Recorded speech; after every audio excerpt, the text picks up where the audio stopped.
Since Greg passed away, you'll be moving back with your parents, right? We'll be taking over this house. My beloved husband, Greg, had suddenly passed away. Right after the funeral, as I was grieving, Greg's parents, Reynold and Melissa, came to visit me. Although not many, this house is filled with memories of living with him. Why do I have to be the one to leave? However, to me, who was in no state to handle this, my Melissa ruthlessly declared those words. My name is Kathleen. I work as a clerk at a real estate agency. My encounter with Greg, who would become my precious husband, was through the real estate agency where I work. He was the real brother of my colleague, Bro, and the two were extremely close. Since their workplaces were nearby, Bro often stopped by. As I also worked as a clerk, I became close with my colleague who would later become my husband. That's how I was introduced to his real brother. Eventually, I started spending more time with the brothers, such as going out for lunch together when they invited me. I thought he was a nice guy who was easy to talk to and had a bright personality, but I didn't really think of him as a potential romantic partner. I assumed he felt the same way, but then one day, something happened that triggered a change in our relationship. Bro had made a reservation at a restaurant for us to meet up, but he suddenly had an urgent matter and couldn't make it. However, it seemed like a waste to cancel the reservation.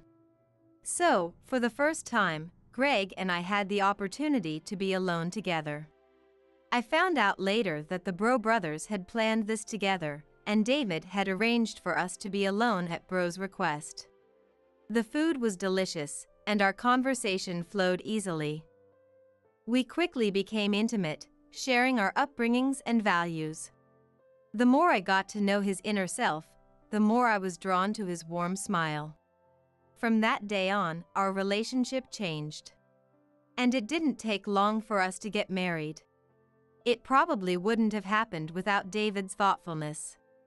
In that sense, I couldn't be more grateful to him for the events that were about to unfold. And then the day came to meet my PIL. Despite my anxiety, they welcomed me very warmly. The conversation continued with compassion, and my nervousness melted away. We're so happy you're here. We've been looking forward to meeting you, Kathleen. I've cooked up a storm hoping today would be a wonderful day, Melissa said, fussing over me. My PIL, like their eldest son Greg, were very independent and approachable people. I was relieved and filled with gratitude for the enjoyable time I had spent at my in-laws' home. Even after several interactions, my in-laws continued to support our happiness while maintaining a comfortable distance, never pressuring us about marriage or children. Eventually, the topic of living together with my in-laws came up, but we had plans to build our own home. Actually, my grandfather left me a house, I explained, and my in-laws listened intently and nodded. To my grandfather, I was his only granddaughter, and he doted on me immensely. He even left me a magnificent house with land, perfectly renovated down to the interior. It was as if my grandfather had waited for the inheritance process to be completed before passing away. The land was set to undergo redevelopment soon, and due to its prime location, the property value had skyrocketed. However, with my long experience in the real estate industry, I understood that boldly selling the property would be more beneficial for our dream home plans than living there ourselves. I was grateful for my grandfather's love, but he had told us that we could either live in or sell the inherited house, so we were already considering selling it. After getting married, we moved into that house. However, even with its excellent location, it was difficult to continue living there due to the distance from our workplaces. As we were moving forward with the plan to sell the house, one day, a significant change came to our lives. Craig, who worked in sales, was ordered to transfer. His company was a large corporation with branches all across the United States. Even though we were newlyweds, He was told that he was the only suitable candidate, and since it was an official order, he couldn't refuse. I'll make sure to come back every holiday. Also, my parents said they'll come visit. I don't want you to overdo it, but could you take them out and show them around? Reynold and Melissa are really nice people, so going out with them won't be a problem. But it looks like it'll be a while before we can let go of the house. Considering my job as well, it was decided that he would go on a solo assignment.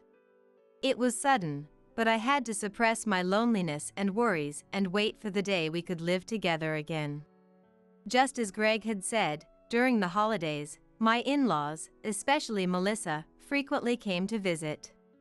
She shared that she too had endured loneliness many times in the past when Reynold had to go on business trips, while she took care of their young children.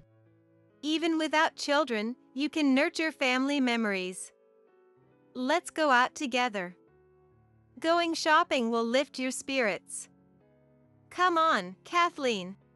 Thanks to her, I didn't feel lonely and instead had busy holidays. However, little by little, things started to bother me. On my days off from work, Melissa would almost always invite me to go out. That was fine, but after a month, her invitations became somewhat forceful, and she seemed to disregard my fatigue and housework.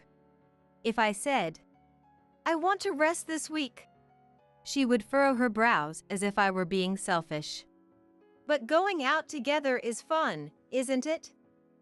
Or are you saying you don't like going out with me? That's not it. But since you take me out every week, don't you need some rest too? Melissa looked sad. Even when I hurriedly tried to clear up the misunderstanding, she wouldn't listen at all. Although I was perplexed, when I agreed, she showed a smile and acted as if she had forgotten how she had persistently pressured me. My doubts about her words and actions gradually grew stronger. The places she forcibly invited me to were all shops where high expenses piled up. Shopping at brand stores and expensive meals continued, and she manipulated the situation so that I would bear the costs. She would often leave the store first, leaving me behind with no choice but to pay. There was never any gratitude for the payments, nor did she ever pay me back later. Certainly, I had savings since I owned a home and received a sufficient salary. However, my husband and I had always been mindful of restraint, so I couldn't help but feel uncomfortable with Melissa's extravagant behavior. Sometimes both of my in-laws would be there, but it was the same in those cases too. Rather, with my FIL Reynold joining in, my burden only became heavier. I knew I needed to resolve this, but I couldn't bring myself to talk to Greg about it. He had said, "I'll definitely come back during the holidays." But the sales office where he was assigned was quite busy, and he couldn't come back easily.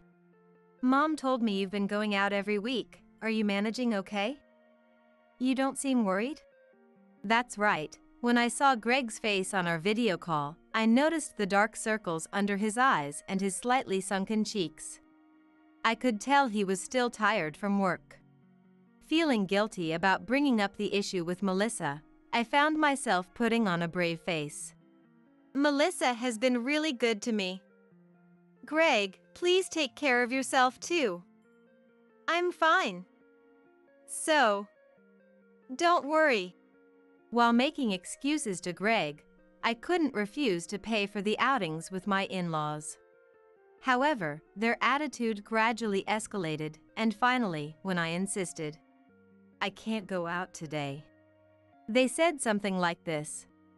Then, "Hey, can't you lend me some money?" "What?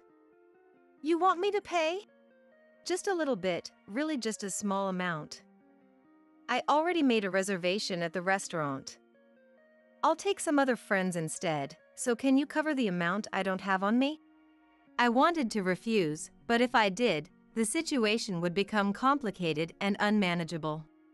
Resigned to the fact that I had no choice but to pay, I opened my wallet.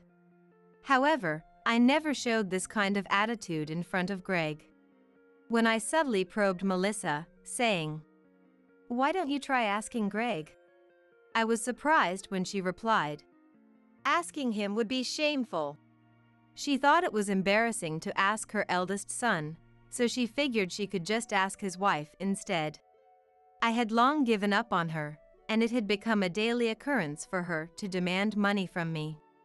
At the very least, if I gave her money under the guise of an allowance, Melissa would stop forcibly dragging me out. I knew it had developed into a big problem. However, I was exhausted from the inability to have a proper dialogue with her. Her behavior became increasingly incomprehensible and bizarre. Just when I thought she had suddenly shown up without prior notice, she would look around the inside and outside of the house as if licking it, making me feel like my home's privacy was being violated. I wonder if these furnishings are what Kathleen's grandpa left behind. It's amazing that you have the means to have such high-end items. Some of the furniture included antiques that my grandfather had been fond of. She seemed to like them, barging in to admire them and enjoying them as if they were her own. This is my and Greg's home. I finally started considering confiding in Greg about Melissa's words and actions. Greg might be surprised, but how great would it be if we could think together about how to deal with her? Her behavior was never pleasant. No matter how much of an in-law relationship we had, it was an act of invading privacy. However, at the same time, the duration of Greg's solo assignment was determined. If I could just endure a little longer, he would come back, and if Greg were here, my in-laws would stop demanding money too. A little hope sprouted in my heart. Greg was working hard every day, so my patience would only be a little longer. That's how I was eagerly awaiting my reunion with Greg, but the situation took an unexpected turn. What? Greg collapsed and is in the hospital?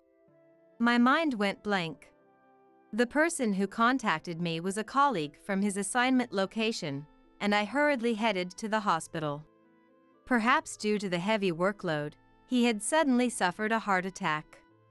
He was transported by ambulance, but it was too late. Kind Greg, whose strong point was his health, passed away in an instant from an attack that no one could have anticipated. I faced the funeral without even being able to accept reality. I don't remember much due to the strong sense of loss. David rushed over and took care of most of the miscellaneous matters for me. I'm sorry.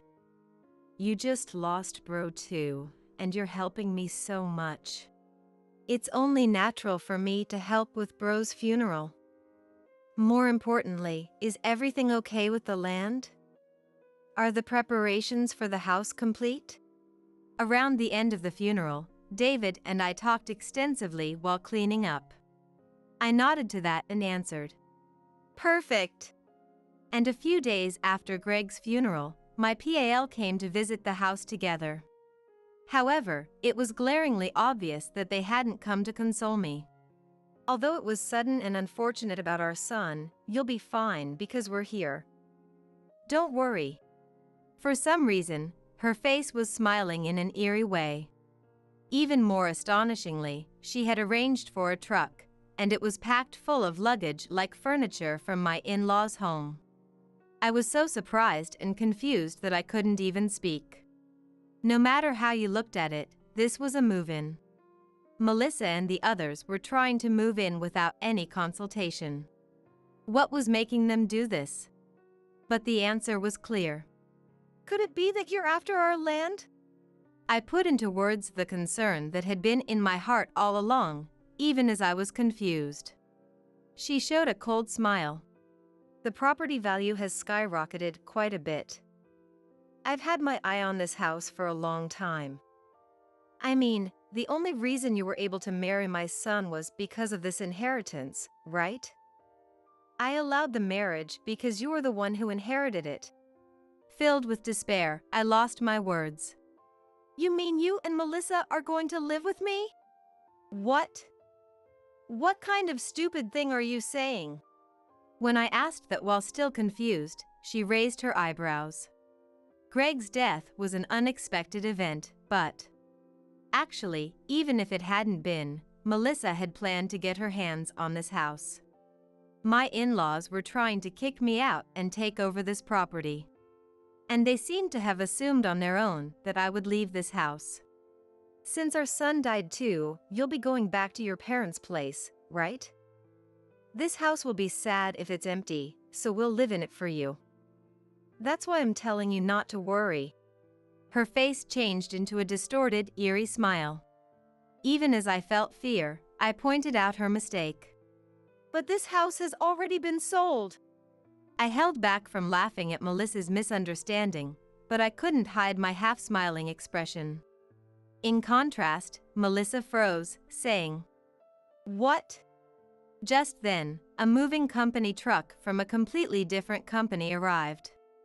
"Excuse me, I'm here for a delivery to your home."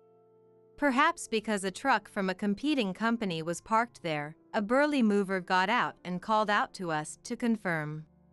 The movers she had arranged also got out.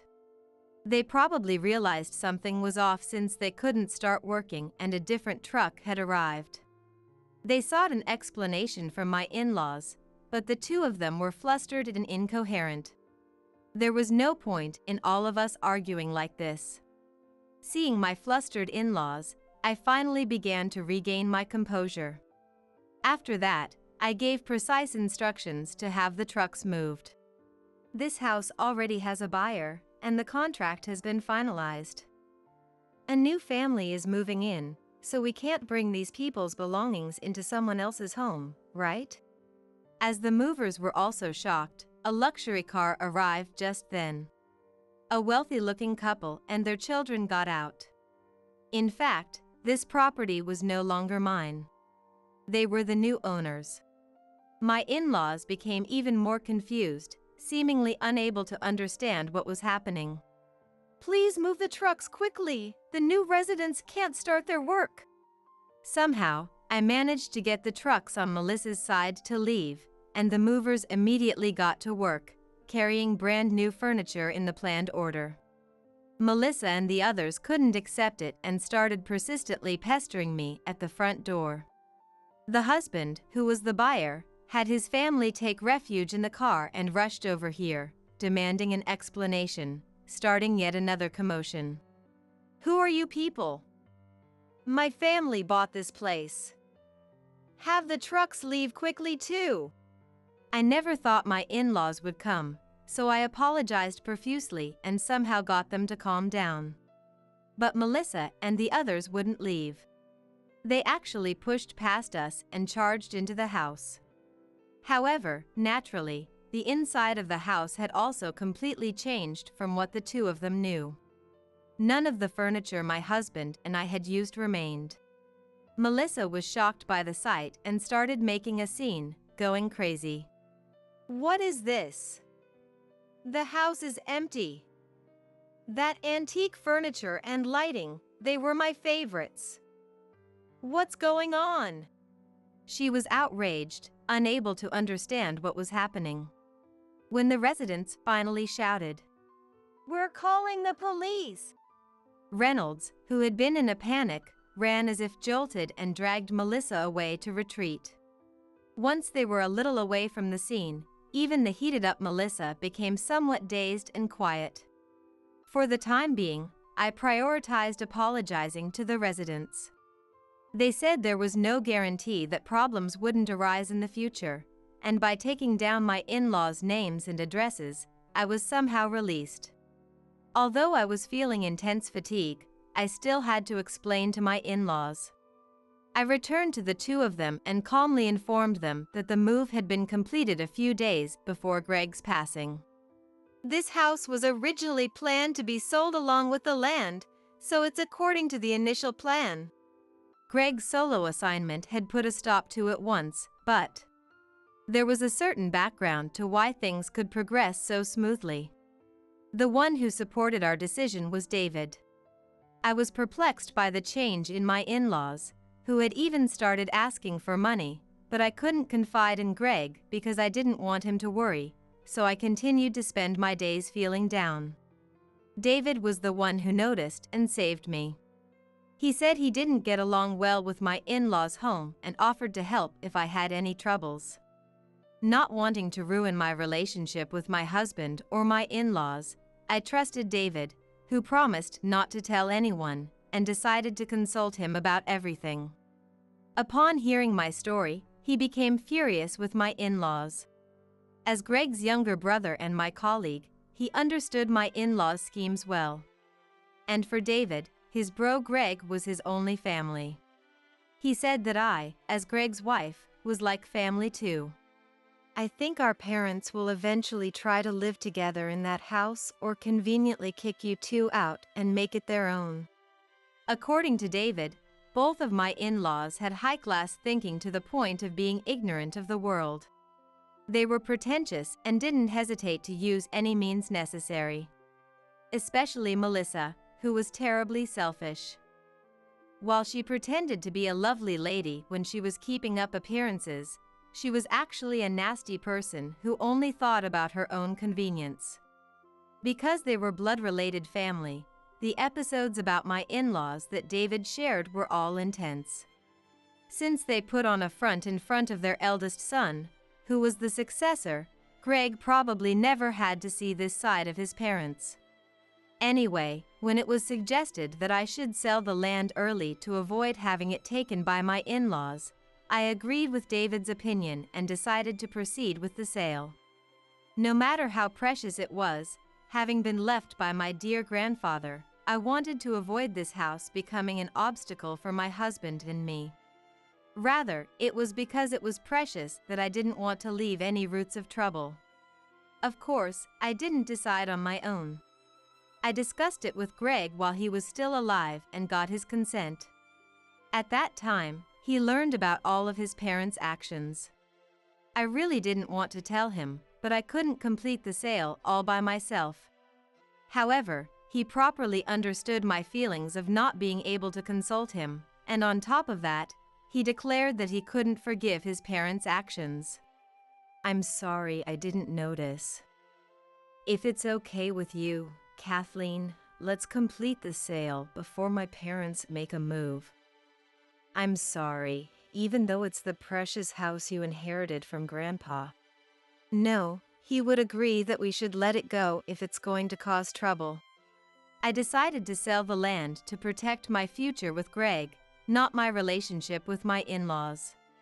Regarding the sale, David, who was a real estate expert, did his best to find the most suitable buyer. What I had to do was find a new place to move to as soon as possible and act naturally so my in-laws wouldn't notice. Since we had been living in the house, it had some signs of use but was as good as new, and we kept the price down accordingly. Then, we were able to find a buyer right away, and the sale went smoothly. That was the family that arrived earlier. I had actually planned to wait for his return in our new home that we moved to.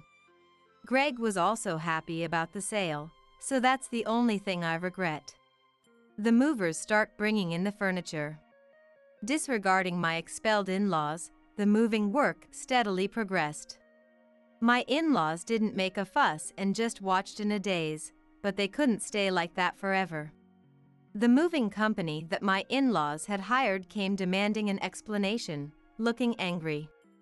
From the company's perspective, there was an incomprehensible deficiency causing a booking issue with the move. They pressed my in-laws, saying, "I can't believe something like this happened. And this is a breach of contract." But my in-laws were vague and couldn't explain well. In the end, it was decided that the household goods would be taken back for the time being, but due to the unexpected situation, it seemed that a substantial surcharge would be billed. Perhaps finally understanding the series of events, Melissa clung to me, trembling. "Since this is the house of my son's wife, it's our house. Right? This is strange, isn't it?" She lined up desperate excuses, trying to somehow persuade me, but I ignored them and left with just my carry-on luggage.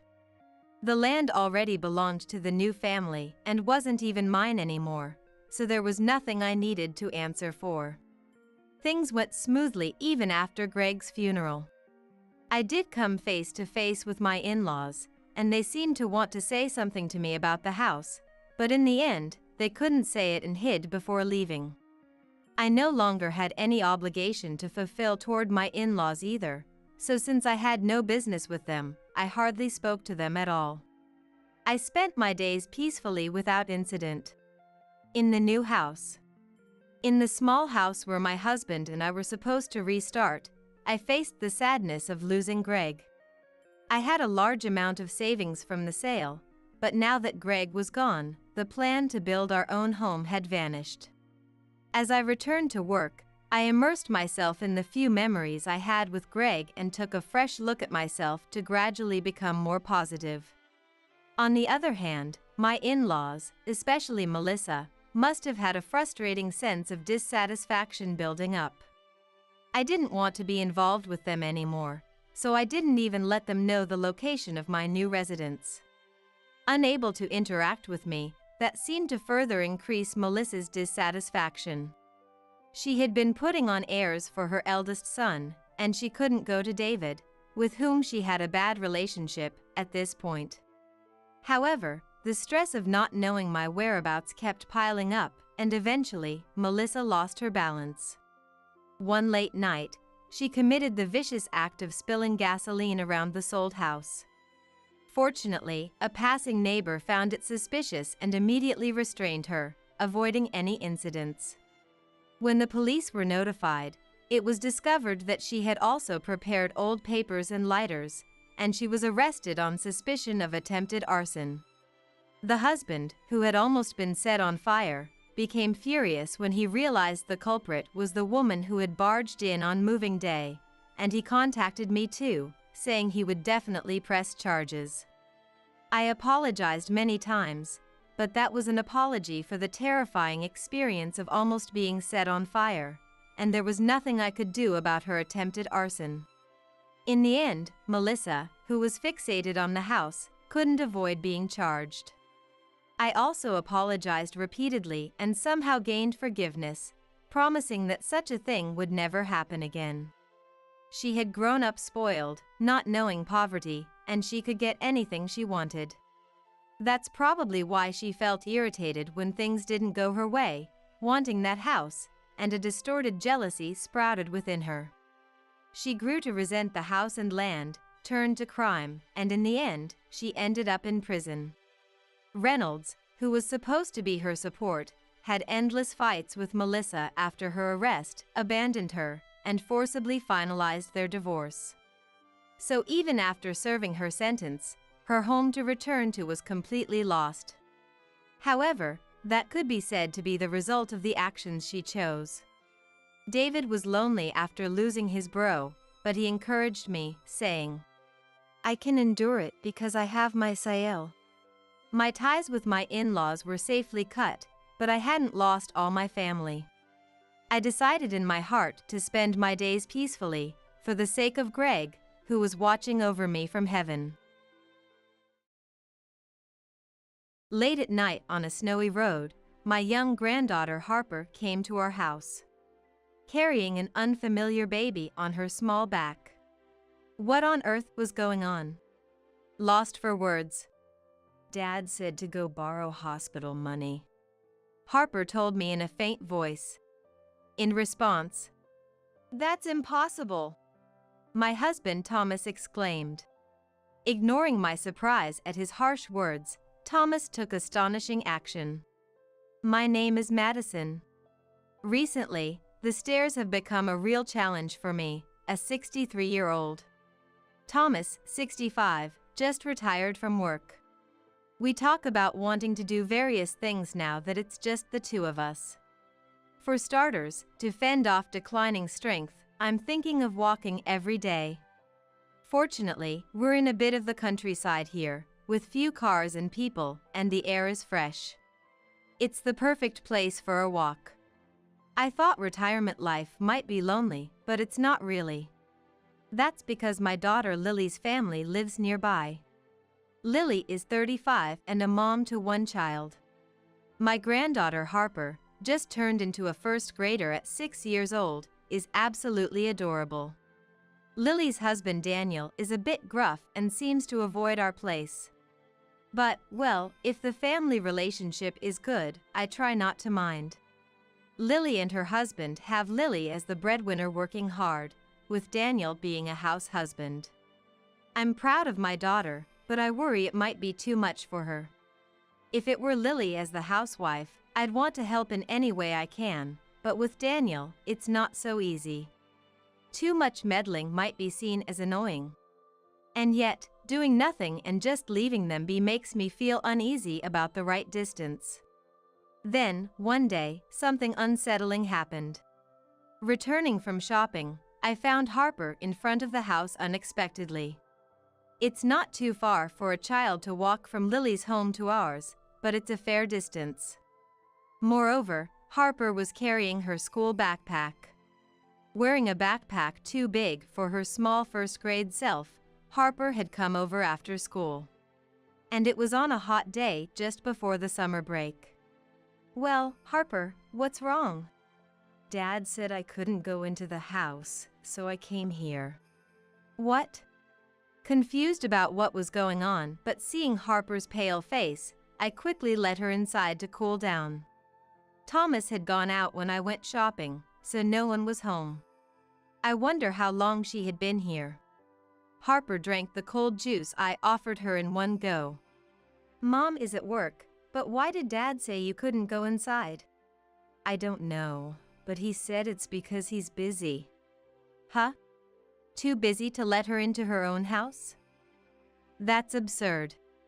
And to lock her out in such scorching heat. Anger welled up inside me. "Once you're feeling better, let's go back together with Grandma. I'll talk to Dad. I've been holding back because he's my daughter's husband, but this is simply unacceptable. This is something that can't be kept silent." Harper nodded, and as we headed home, the front door suddenly opened before we could ring the doorbell. "Bye then," said a strange woman, waving as she left. Who was that? Surprised by the sudden event, Harper and I watched the woman walk away. Rushing into the entrance, I found Daniel with a shocked expression. "Daniel, you locked Harper out, and then what? You had a woman over while Lily was away?" Furious at me, Daniel frowned. "What?" And he grumpily responded, "Don't just come here and start accusing me of nonsense. That was just a sales lady. I told her we didn't need a water purifier, but she was persistent, so I was just getting rid of her." "A sales lady?" "Yes," said Daniel, turning his back. "Then why lock Harper out because you were busy?" "Oh, I was in the middle of something I couldn't step away from. Lily asked me to fix a shelf, but it was bad timing, and I was tied up." "Hey, Harper," said Daniel, calling Harper over. Harper trembled. "Kid, I told you to wait, didn't I? Why didn't you wait instead of going over there?" "I did wait, but it was too hot, and you never let me in." "If I said wait, you should wait. Don't make things difficult. Hey!" I couldn't stay silent, seeing Harper scared by the harsh words.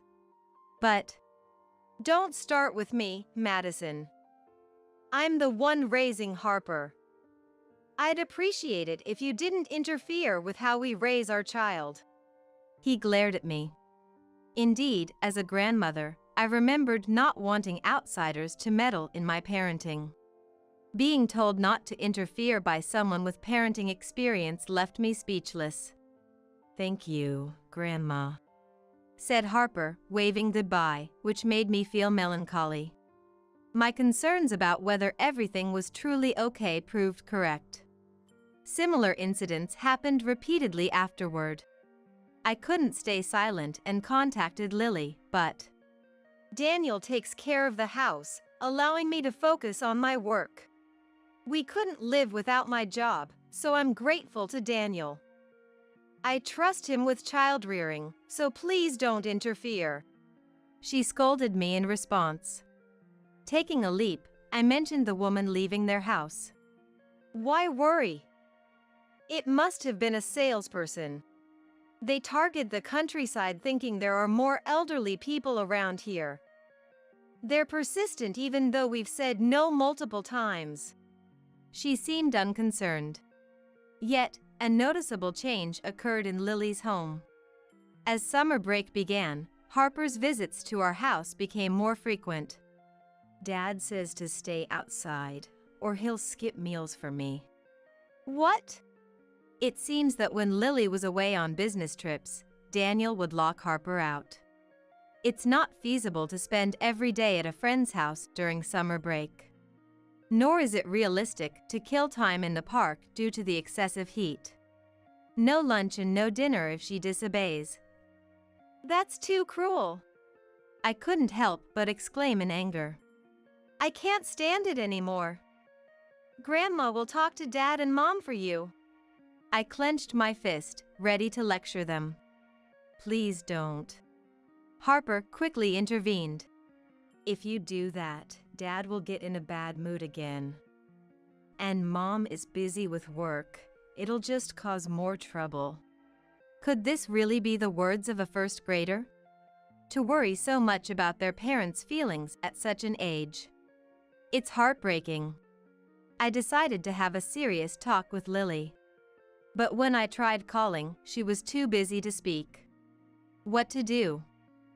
As summer ended and autumn passed, the cold season arrived swiftly. I wonder how they're doing. Staring out at the falling snow from inside my house, I muttered to myself. Harper, now 7, had suddenly stopped coming by. Their absence was worrying in its own way. And there was no way to contact Lily at all. Even if they thought it a nuisance, perhaps I should visit their house. With that thought, I gazed aimlessly outside. What? Surprised by what I saw, I hurriedly dashed outside. What's going on? Thomas's puzzled voice went unheard as I forgot to even put on my coat and rushed out. Harper? There stood Harper, in front of the house. Despite the snow brightening the night, it was nearly midnight, about to change dates. No time for a school-aged child to roam.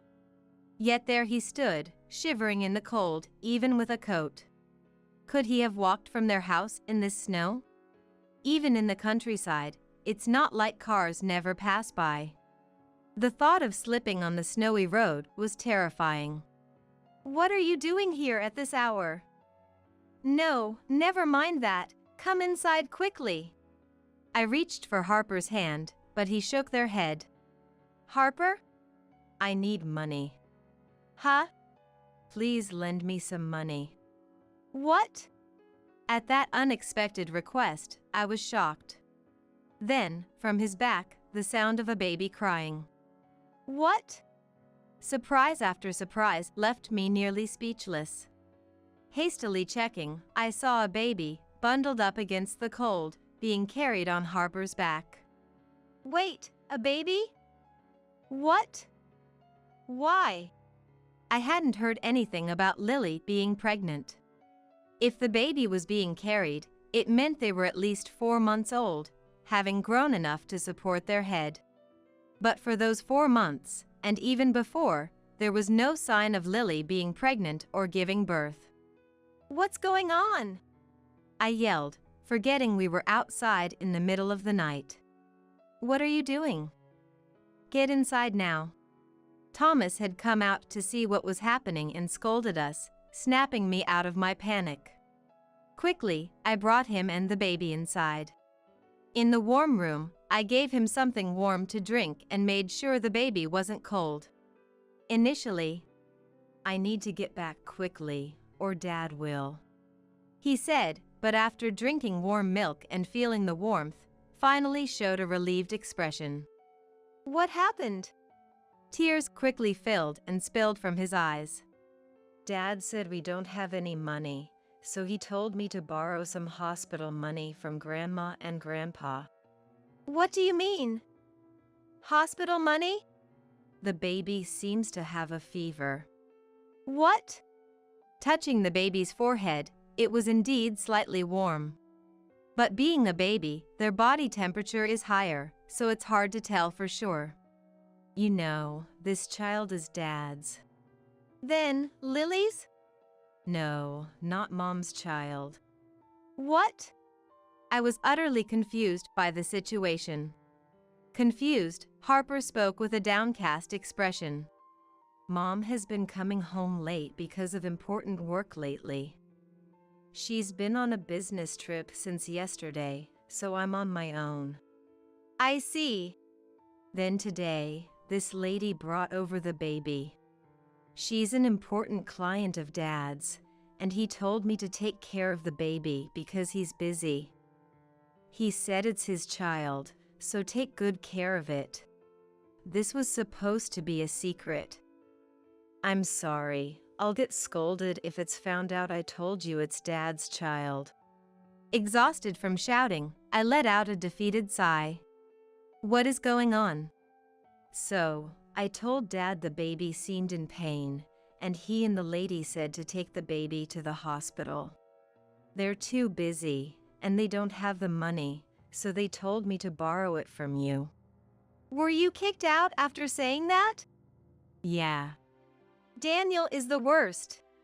I couldn't help but shout. Grandma ended up shouting for Harper. Calm down. Thomas scolded me. Then, Harper turned to Thomas, my husband, and Harper's grandfather.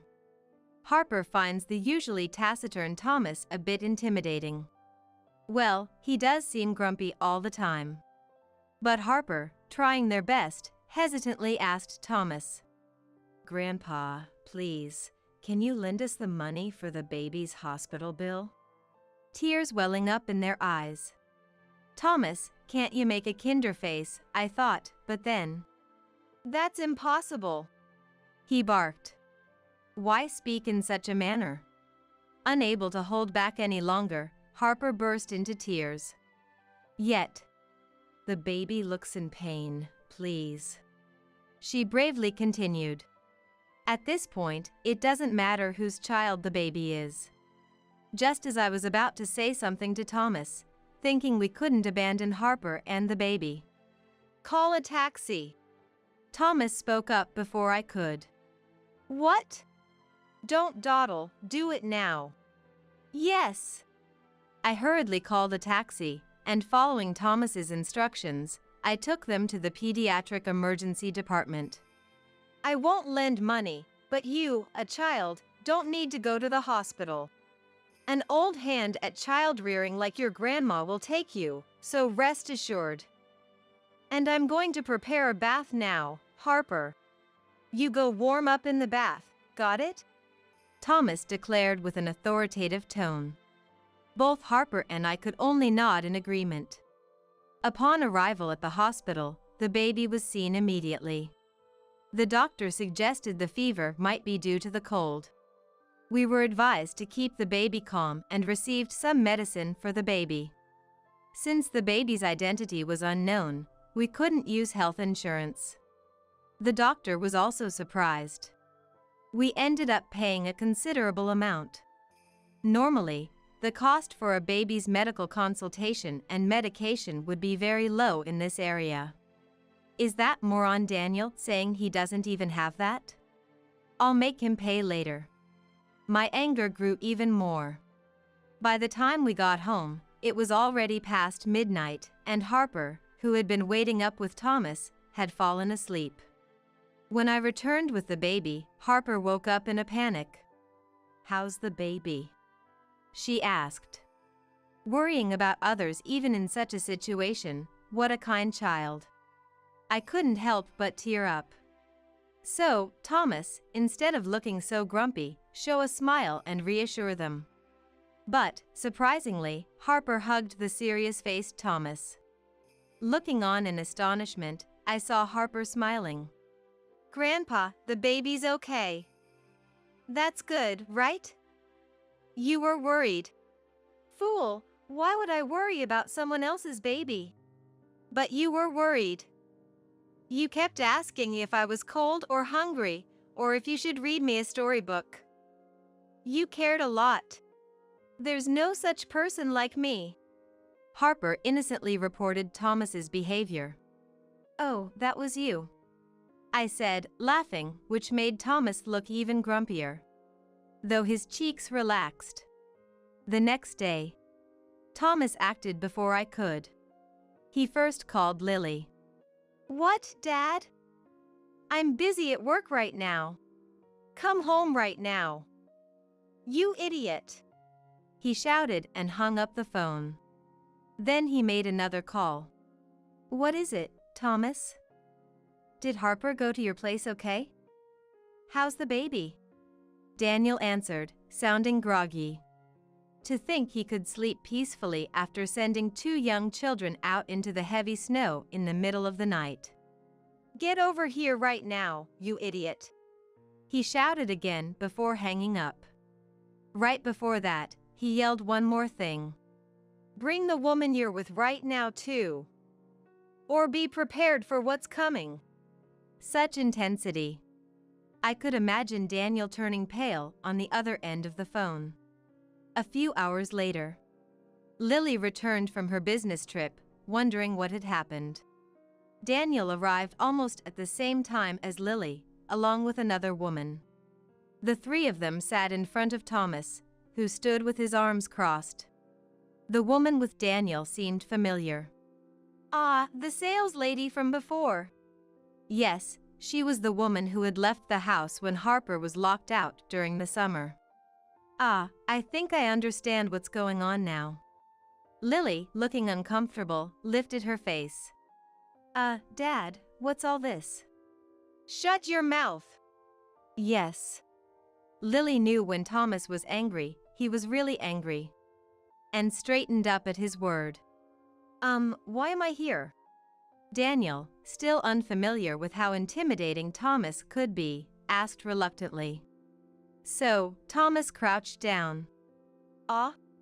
And gave a glare that made Daniel say, "No, nothing." Daniel, you shouldn't underestimate Thomas's intensity. "Well, here's a thick envelope," Thomas said, pulling out an envelope. Inside were 4-sized documents. "The results of an investigation into Daniel's background." "What?" The shock was voiced by everyone but Thomas. Of course, I was surprised too. When did you arrange for something like this? "When Harper was locked out in the middle of summer, and you said you saw the sales lady. And you appear in it, huh?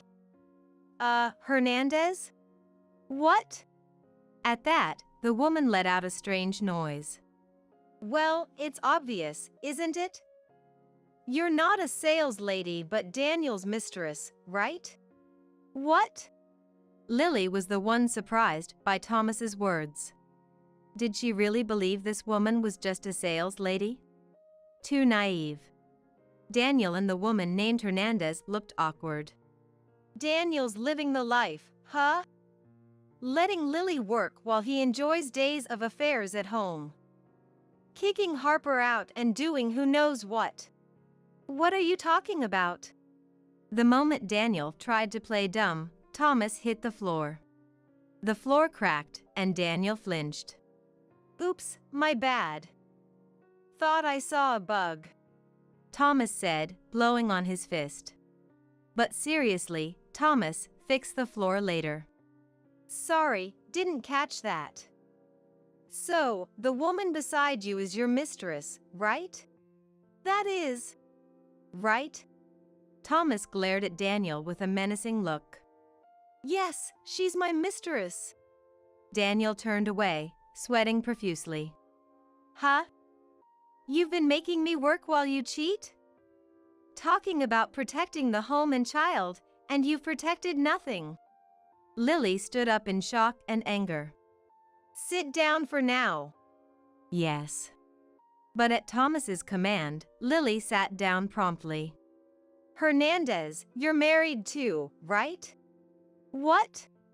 The woman looked up in surprise, at the same time. "Huh?" was Daniel's reaction. "You said you were single, didn't you? Was that a lie? I was planning to divorce." "So, you're not divorced yet?" Ridiculous.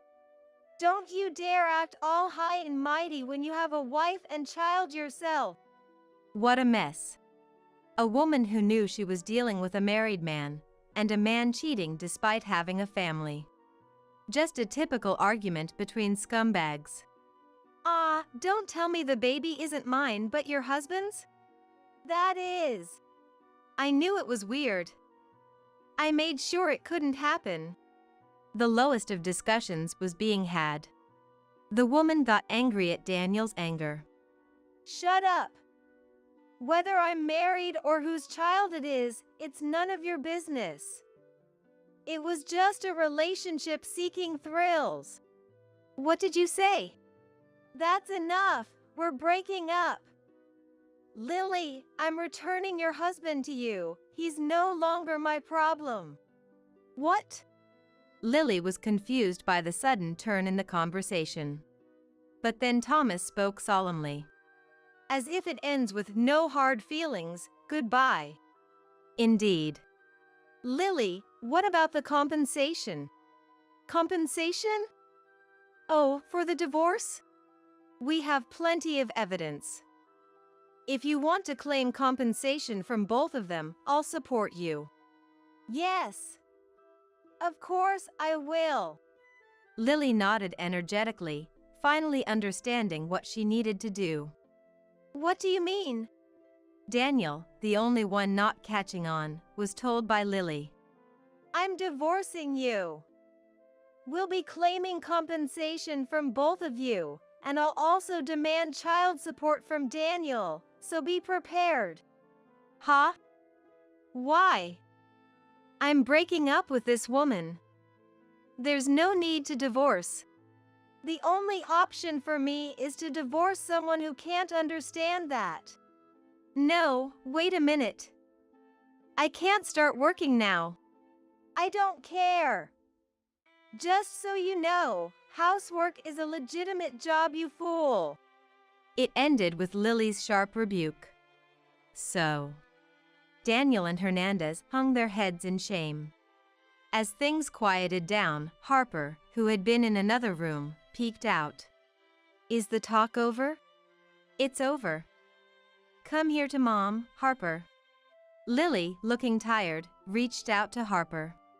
Harper hurried over but didn't hug Mom, Lily. Instead, they bypassed her and hugged Thomas, who was standing to the side.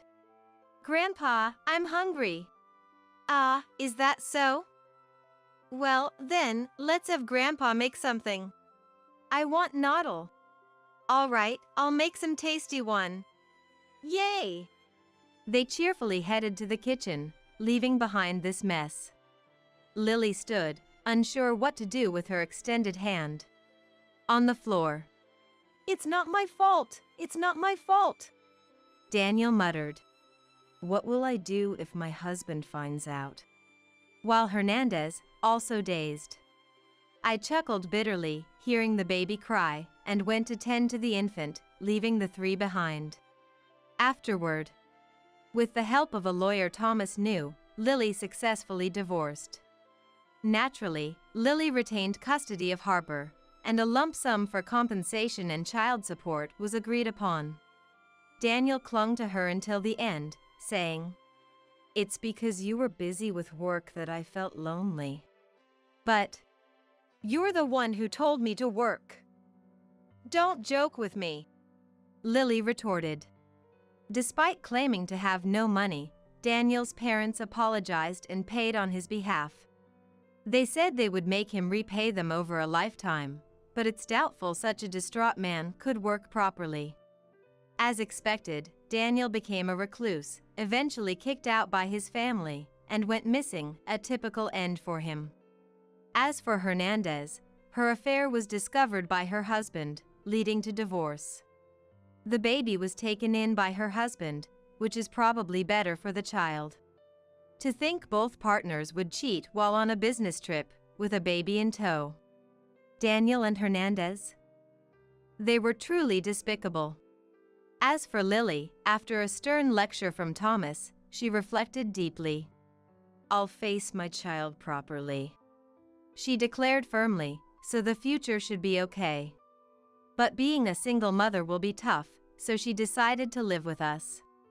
Supporting Harper's upbringing will become our responsibility until they're grown. While thinking about the challenges of child rearing, I was actually looking forward to it. Life needs some excitement, I thought, looking at Thomas playing Othello with Harper, his face slack with enjoyment. Thomas is always gruff with Lily and me, but this incident revealed his tender side towards Harper. Even after years of marriage, there are still new sides to discover in one's partner, I thought, watching him with a smile. My name is Luna. I was a 28-year-old who worked in a flower shop located in an office building, creating flower arrangements. My husband, Oliver, was 30, 2 years older than me, and worked as a hairstylist in the same building on the second floor. He was not exactly a celebrity stylist, but he was quite popular. We were celebrating our 3rd year of marriage that year. Apart from the fact that we had been unable to have children, I thought we were doing well as a happy couple. But it seemed I was the only one who thought that way. How did we first meet? Oliver used to frequently buy flowers for his salon from the flower shop on the 1st floor. Initially wary of Oliver, who was skilled in conversation due to his job, I gradually found it natural to have him by my side. How long was it after we started dating? Oliver invited me to dinner at his parents' house, saying he wanted to introduce me to his family. There, Oliver's brother and his fiancée were also present. I had heard about Oliver's struggles being compared to his excellent younger brother, but his brother was unpretentious and amiable, easy to talk to. Handsome, good-natured, and dependable, his brother had it all. Can't blame the parents for comparing, really. His fiancée, too, was beautiful and seemed quite talented. A stunningly attractive couple. Sitting opposite them, I couldn't help but wonder if I would be compared to his brother's bride-to-be if I married Oliver. During the lively conversation over dinner, Have you guys decided on a date for the wedding ceremony? Oliver asked his brother. Then, we're about to decide. We'd love some suggestions for good venues. The brother and his fiancée replied. Oliver's brother, a promising banker, and his fiancée, working at a securities firm, were both solid professionals. Thinking they would prefer something luxurious, considering they'd invite bosses and work colleagues, I suggested some famous venues where my corporate friends had their weddings. The fiancée searched the venues on her mobile phone, happily engrossed in a page showing a venue with a garden chapel. Then Oliver chimed in. Hey, why don't we do the wedding ceremony together? How about a restaurant wedding? And so he had proposed with a casual tone. It was something I had hoped would happen eventually, but I was shocked by his sudden suggestion, especially since he hadn't yet formally met my parents. Then, from somewhere, I heard a distinct sking noise. I couldn't believe it, but it seemed like the sound came from my BIL's fiancée. She was making an incredibly dissatisfied face and muttering under her breath. BIL's girlfriend might be okay with such a ceremony, but I. Then Lucas, Oliver's brother, exclaimed. Bro, that's a great idea. These kinds of stylish ceremonies are becoming more popular. He seemed genuinely excited about Oliver's suggestion. Being more displeased, the fiancée glared at me more, as if to stop Oliver from saying whatever he wanted. But she was glaring at the wrong person. If she had a problem, I wished she would speak up to the enthusiastic brothers instead. Subsequently, driven by the brothers' excitement, we ended up planning a restaurant wedding, and everything progressed quickly. In a flurry, we managed to greet my parents, and the 4 of us dined out to choose a venue. As days passed, the once disgruntled fiancé warmed up to Oliver, who was now BIL, and they got along so well that one would think they were the couple getting married. However, her attitude towards me remained unchanged. And so, 6 months later, the 2 couples held their restaurant weddings. After the marriage, I switched from full-time to part-time at work, focusing more on household chores. I left for work after sending Oliver off, returned home earlier to prepare dinner, and waited for Oliver's return. This became my routine. Sometimes, my BIL and his wife, both working full-time, relied on our dinner unexpectedly. It seemed cooking was too much of a hassle for them. Camila, my sale, came with just a token gift, evidently expecting me to cook, sparing herself the effort. At the dinner table, Camila oddly sat next to Oliver instead of her husband, treating me more like a convenient housekeeper. Honestly, their visits were far from welcome. Moreover, she indirectly criticized me, saying I looked plain or that my only talent was messing with flowers. I couldn't stand being demeaned in front of Oliver, but I hated confrontations, so I pretended not to mind Camila's words. Instead, after they left, Why does she look down on people so much? It's terrible to imply someone's worthless if they don't work at an office. I vented to Oliver. She's a competent and successful woman.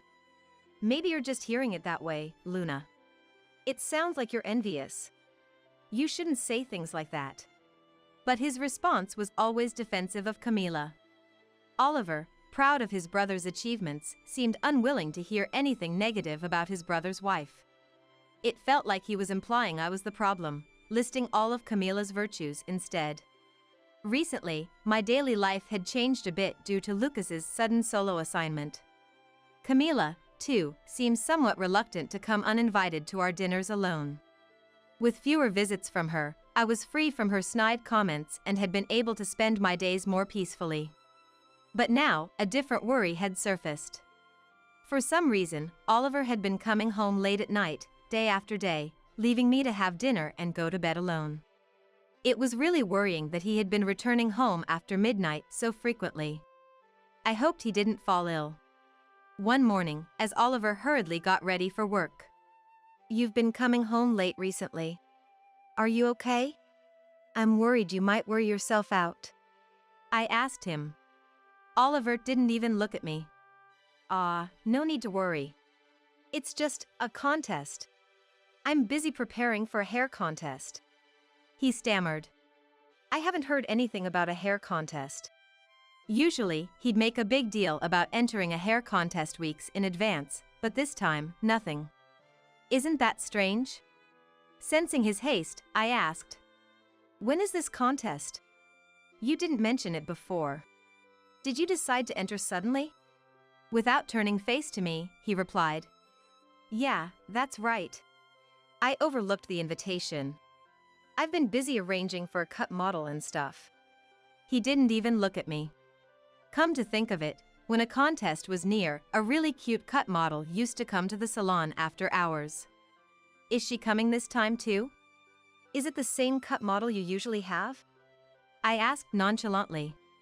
Oliver exaggeratedly replied. Yeah, that's right. I've been keeping her late.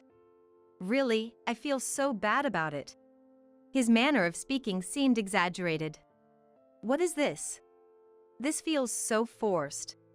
Doesn't his speech sound unnatural? Despite my feelings. Is that really okay? It's dangerous to keep a girl late every day, even if you're short on time. When I looked at Oliver, he seemed determined to avoid eye contact. Glancing at his watch, he said. Look at the time. I'm going to be late. Ignoring my words, he hurried out the door. Did he just run away? That reaction was so unnatural. Am I overthinking this? Could it be something with the cut model, an affair? No, that can't be it. The more I thought about it, the worse my thoughts got. After all, such things are unthinkable, aren't they? It's just my bad habit of overthinking. I need to stop that. It's just the late nights because of the hair contest preparations, that's all. Carrying these troubled thoughts, I got ready and headed to work. When I arrived at the shop, Mason, the manager of the salon where Oliver worked, was there picking out flowers for the salon. It was usually Oliver who picked the flowers, so it was unusual to see Mason here. Mason said he leaves the flower selection to Oliver because he doesn't know much about them. Could it be that Oliver asked Mason to pick the flowers to avoid further questions about this morning's conversation? I decided to probe a little. Oliver is participating in a hair contest with you, right? Good luck with that, I said to Mason. But Mason looked confused. Which hair contest? We don't have any such plans. He asked. I also asked about the cut model, but he said they hadn't requested any recently. Apparently, the model was Mason's cousin, who was currently studying abroad. As for the late nights, Mason said that Oliver had been leaving the salon at the regular closing time, so there was no way he had to come home after midnight. It seemed like everything Oliver told me was a lie. So, what had Oliver been doing every night, and with whom? While my suspicion about the cut model was cleared, I still felt uneasy. Stunned and trying to grasp the situation. Should I subtly ask him about it? Mason offered. I thought about accepting Mason's offer, but would Oliver give him a straight answer? I felt like Oliver, being so good at talking, would give vague responses. It seemed more likely that something was going on. I didn't want to give Oliver any chance to concoct an excuse. I had to keep it a secret that I was aware of his lies and probing into the matter. I told Mason that I would handle it myself for now, and asked him to keep our conversation secret, saying I would seek his advice if needed. That night, I decided to wait for Oliver and ask him as if I was oblivious to everything. I doubted he would tell me the truth anyway. Around midnight, Oliver finally came home. While claiming to have been working late, he looked slightly startled when he saw me waiting up. I'm home. I'm exhausted. Finally got the new haircut done, he said, unaware that I knew everything. I wondered what kind of amazing haircut he completed. I asked Oliver, who was trying to mask his nervousness. You must be worn out. Hey, do you mind if I ask something? As I spoke quietly. What's up? What do you want to know? His voice trembled. Are you really working? Are you really preparing for a hair contest? Oliver replied. Well, of course I am. What else would it be? His unease was apparent. He seemed intent on sticking to his lies. In that case. Oh? What about cheating? Yes or no? I asked directly, and his face changed completely. What? Of course, I'm not. Oliver began to get defensive. Even the usually eloquent Oliver had no room for jokes. Despite his panic, he tried to weave an escape with desperate excuses. You know, Mason told me. The hair contest is a lie, right? Wouldn't it be better to just come clean? What are you really doing? I cornered him with no escape. Apparently, he had no excuses left and, trembling with clenched fists. Fine. I'll say it. It's an affair. I've fallen in love with someone else, he blurted out. His confession came off as resigned and frustrated. He even started to get angry, as if it was some sort of injustice. I tried to get him to confess who the other person was, but he refused to say, probably because it was someone he shouldn't be involved with. No matter how much I pressed, my anger only grew. Then, I'll hire a detective or whatever it takes to find out. Just be ready. It's Camila. Hearing my words, he went pale and confessed in a defeated tone. Camila? Isn't she Lucas's wife? I was shocked, and he retorted. Yes, Camila. She's pregnant with my child. You haven't had a child with me, but you did with someone else, and that someone is your brother's wife? That's despicable. As I hurled accusations at Oliver, he retorted with unreasonable words. It's your fault for being infertile. Anyway, I'm going to take responsibility and divorce you. His words were infuriatingly unfair. That explained why he always sided with his Sael over me. Are you kidding? Do you even realize what you're saying? Does Lucas know? To have been treated this way by him, I couldn't help but be angry. It doesn't matter. Camila and I won't be separated. She's going to divorce Lucas and be with me. No one can stop us, Oliver declared defiantly. If you don't like it, then let's get a divorce right now. Disgusted by his words, I retorted. Don't like it? That's an understatement. I'll gladly divorce you. I decided then and there to cut ties with this hopeless man. The next day, I told everything to my parents, my in-laws, and Lucas, who was at his assignment location. Shocked and furious, they couldn't believe Oliver and Camila had an affair and were expecting a child. Despite their family's reactions, both were unapologetic and brazen. All this is Asael's fault, right? If she's upset about the affair or didn't notice it, it's her own fault. If Lucas wants to blame someone, he should blame Asael. Camila even had the audacity to put the blame on me. Their lack of remorse disgusted everyone. Lucas decided to divorce Camila, and both Oliver and Camila were disowned by our parents and Lucas. Later, when I reported the situation to Mason, the concerned salon manager, he was one of our recommended hairstylists. This could affect our salon's reputation. I need to think about what to do with Oliver, he said while crossing his arms. 3 months later, after Camila's remarriage prohibition period ended, she and Oliver got married. Yet, for some reason, I was getting calls from Oliver on my mobile phone. I was at work, and as far as I was concerned, he was a person from my past. I had nothing to say to him, yet he kept calling persistently if I ignored him. Oliver, still somehow keeping his job under Mason's management and working in the beauty salon on the second floor, was someone I don't want showing up at the flower shop. Reluctantly, I answered the call. "Hey, can you help me out here?" His voice was weak and pitiful, a far cry from his earlier bravado. "Why should I?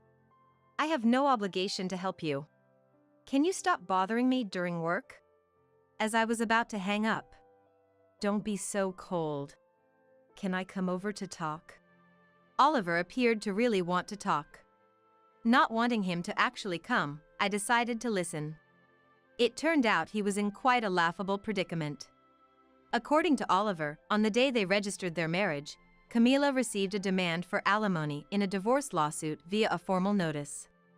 "What's this about?" he questioned, and it turned out Camila had been having an affair with her boss, and his wife found out, demanding $50,000 in alimony. Moreover, she was pregnant, and it was unclear whether the child was Oliver's or her boss's.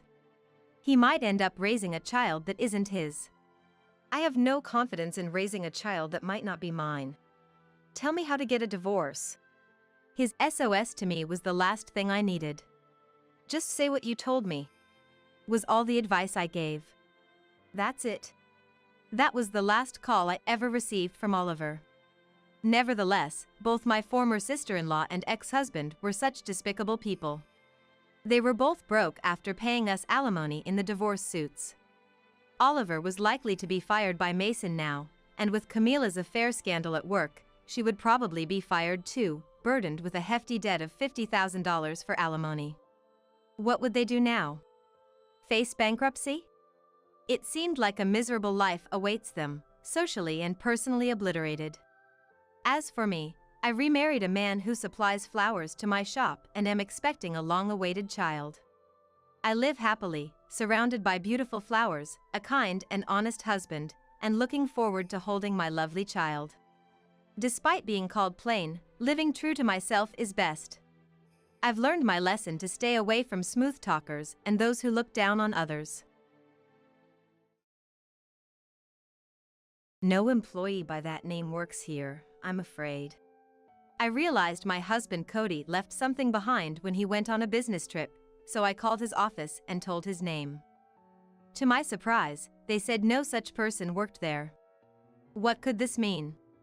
Suspicious, I started rummaging through Cody's belongings in his room. Then, from his luggage, I found something shocking, something unbelievable. When I found this astonishing truth, I decided to revenge. My name is Rachel Thunderbolt. This year marks my 3rd year of marriage to Cody. Since I was the only daughter, Cody became an adopted son-in-law of the Thunderbolt family to carry on our name, and his last name became Thunderbolt too. He gladly accepted to take on my family's name. We had a blissful marriage, usually busy with our jobs, but we promised to have a baby someday. I could never have predicted our happy life would come to such a sudden end. It all started on the day Cody left for his business trip. While cleaning his room, I found a large envelope. It looked like important documents for his trip. Oh no! I tried calling Cody, but his cell phone was off and I couldn't reach him. Maybe he was on a plane or on Amtrak train, going through the tunnel. Thinking it urgent, I called his company next.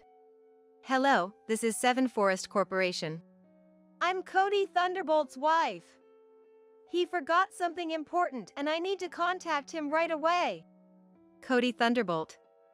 Please hold for a moment. The man on the phone, presumably Cody's colleague, sounded perplexed. Soon, the call was put on hold, and music began to play.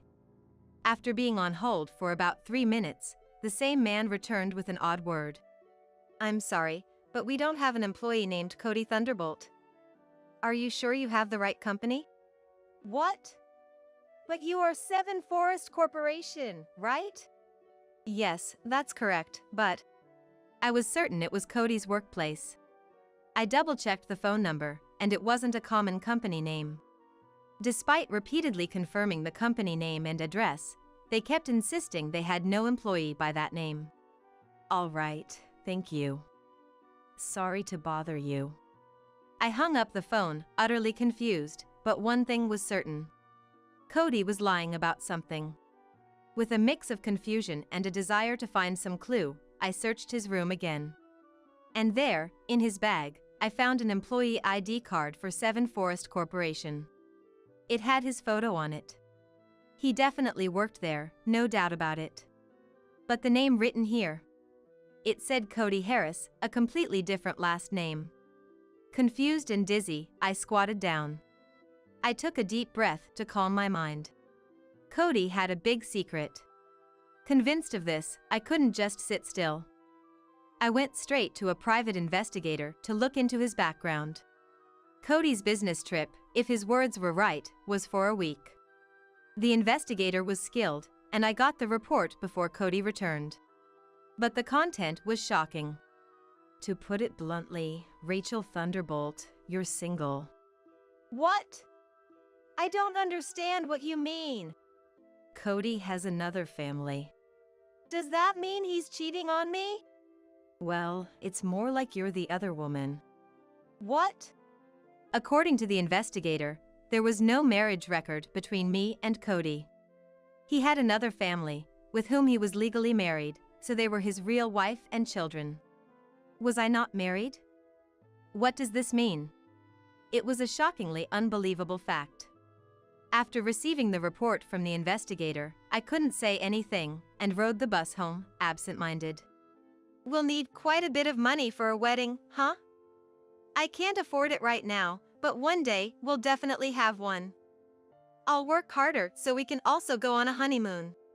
3 years ago, Cody said that with a refreshing smile and promised. It's okay if we don't have a wedding. I'm happy as is. I smiled and said that. His parents had passed away, leaving him all alone, so we only reported our marriage to my parents. Since I was the only daughter, he took the initiative to take on the Thunderbolt name. Of course, my parents were delighted with this. We signed the marriage application, but around that time, I got busy at work and couldn't find time to go to the city office with him. Rachel, you're busy, right?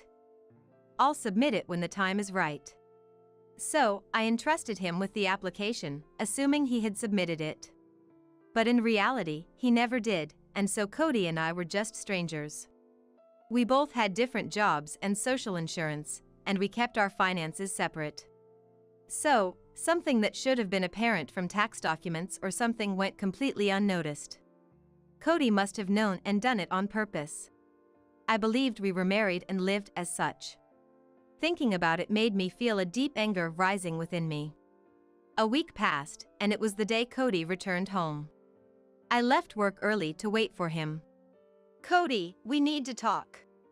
As soon as he entered the living room with the carry-on bag he used for his trip, I talked to him. What? I have souvenirs, you know, he said nonchalantly. Seeing that just made me angrier. Your real name is Cody Harris, isn't it? What? I confronted Cody with the employee ID card I found in his room, and he looked shaken for a moment. Well, I just kept Harris as my name at work. What are you talking about? When we met, you called yourself Cody Smith. Did I? I don't remember. Cody tried to feign ignorance, but I presented him with the private investigator's report. I went behind your back, sorry, but I had a private investigator look into you. You have another family, and I was just a fling, right?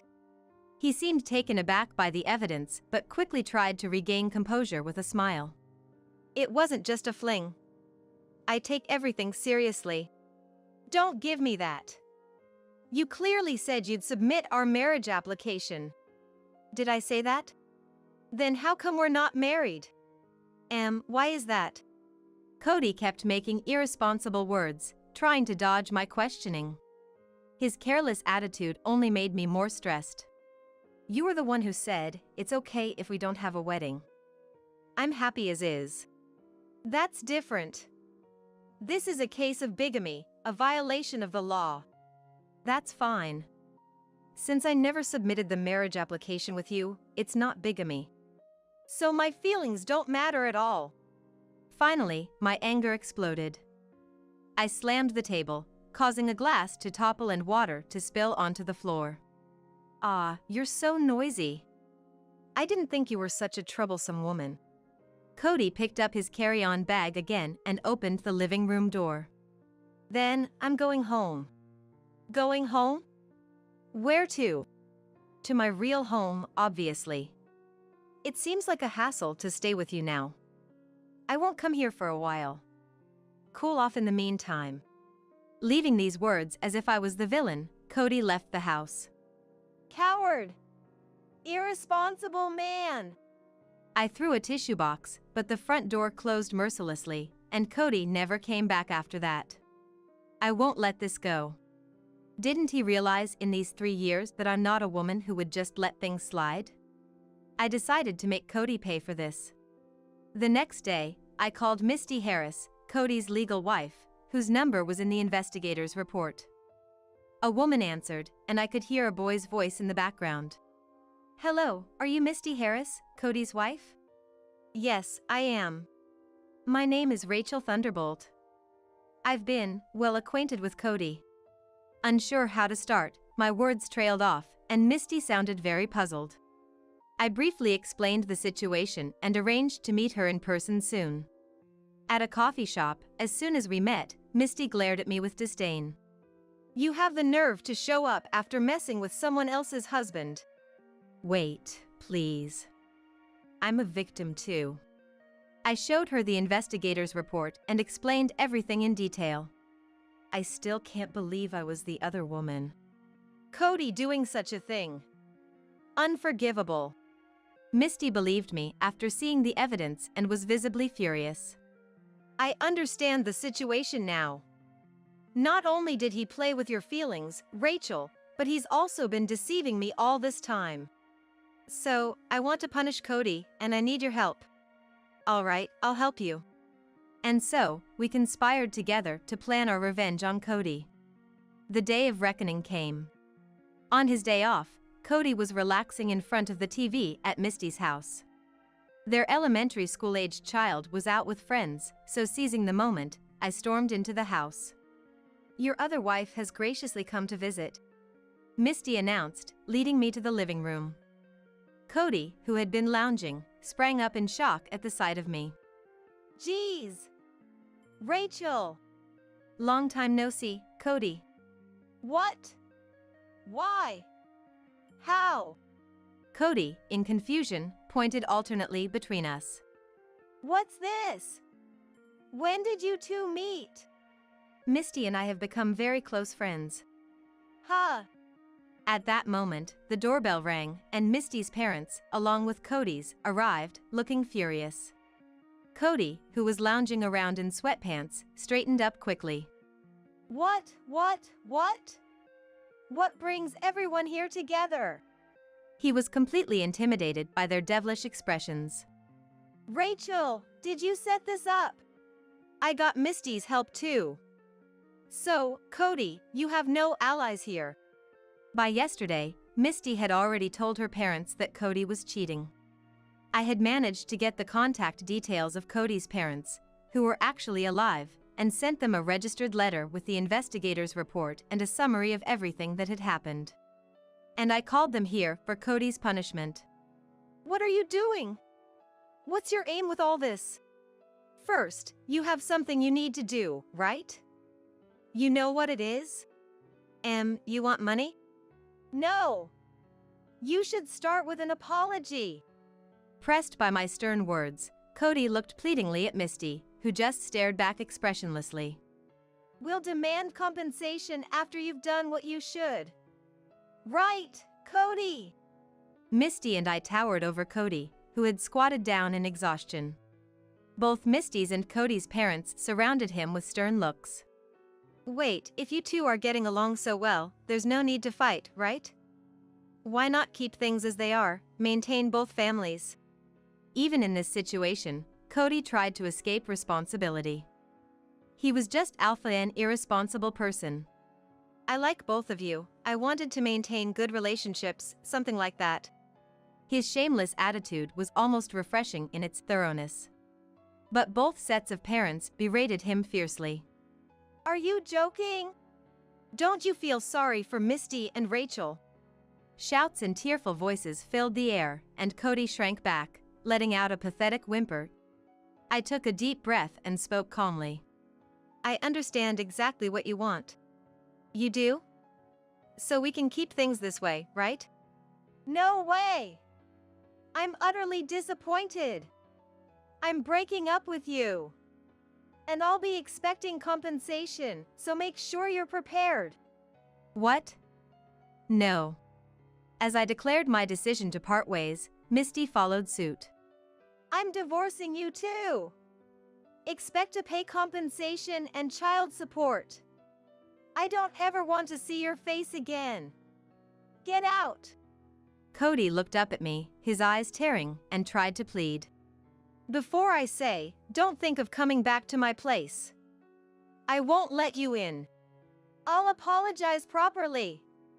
Let's submit our marriage application this time, right? Let's get married. Don't be ridiculous. I never want to see you again. Goodbye. Cody was disowned by his parents then and there, losing his last refuge. He was ousted from Misty's house by everyone present and stood dazed outside the gate. That was the anticlimactic end of our relationship. Now for the epilogue. Cody, having to pay us compensation and losing everything, stayed at cheap hotels and internet cafes. But after my call to his company about his business trip raised suspicion, his boss confronted him, and his double life was exposed. The whole company found out through the colleague who took the call, so Cody quit his job, fleeing in shame. True to his irresponsible nature, he ran away just because he felt uncomfortable, despite having no money. Eventually, Cody ran out of money and became homeless, as I heard. As for me, I ended my relationship with Cody, but the emotional scars of spending 3 years as the other woman didn't heal easily. I buried myself in work to forget, leading to a life consumed by my job. A male colleague, concerned about me, asked, "Is something wrong?" and we started going out for drinks together.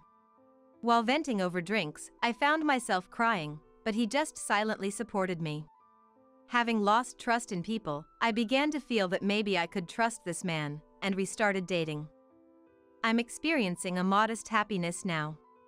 Someday, I'm sure I'll find true happiness. Stop leeching off me, you useless thing. For over 20 years, I believed I had devoted myself to my husband, Thomas. Yet, this is what Thomas really thought of me. I wasn't leeching off him. I was merely devoted to him. But I can't put these thoughts into words.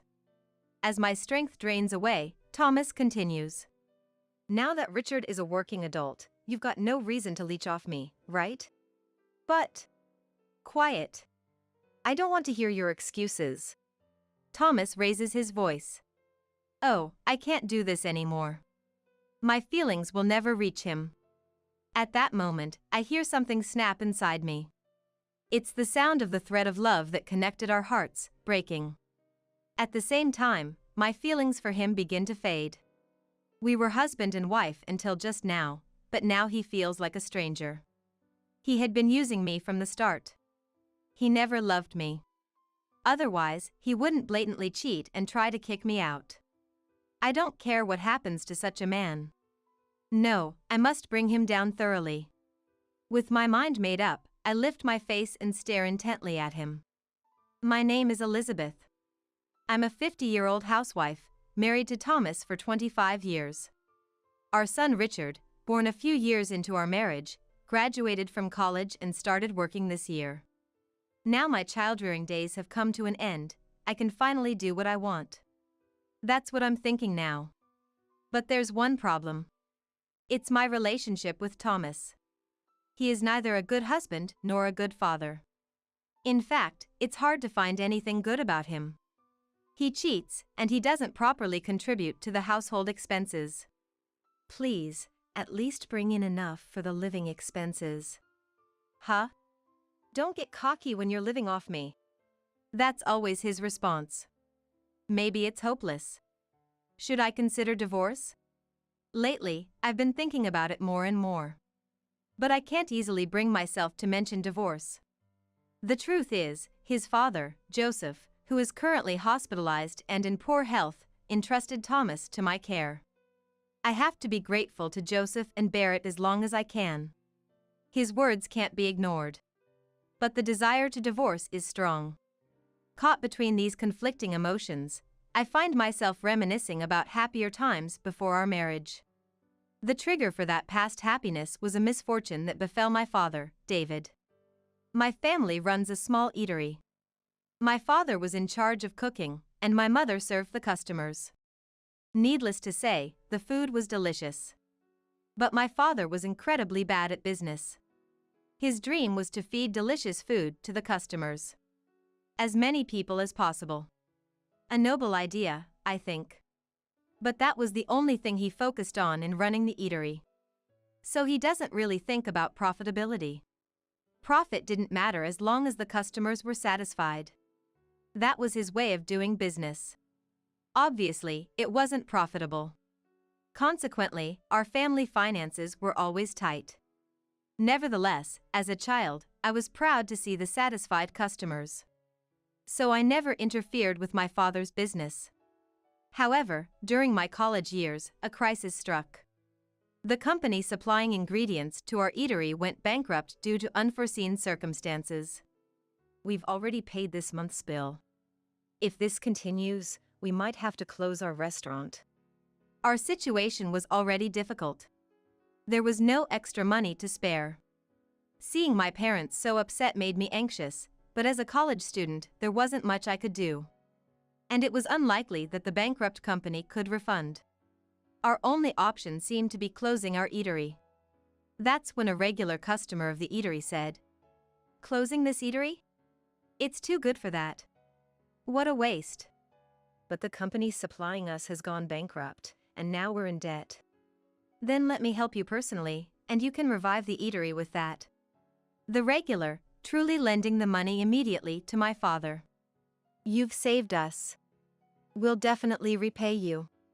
Don't worry about the money for now. Just keep making delicious meals." Saying that, the man left the shop. Afterward, my father started dealing with a larger food wholesaler, which offered ingredients at a cheaper rate. Fortune seemed to smile upon us, and our family's eatery was saved from bankruptcy. About a year later, I went with my father to return the money to that regular customer. While my father and the man talked, a young man approached me. "It seems you've borrowed money from my father." Listening to him, I learned that he was the son of the man who lent us money. His name is Thomas, and he works for his father's company. "You're beautiful. How about going out with me sometime?" "Me? Go out with you? Why not?" Think of it as a way to say thanks for the loan. It's true that we were helped by the loan.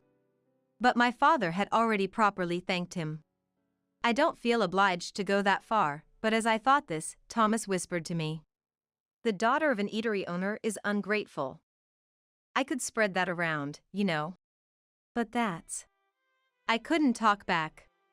Even if he did spread rumors, I don't think it would harm me. But it could trouble my father. And what would the customers think?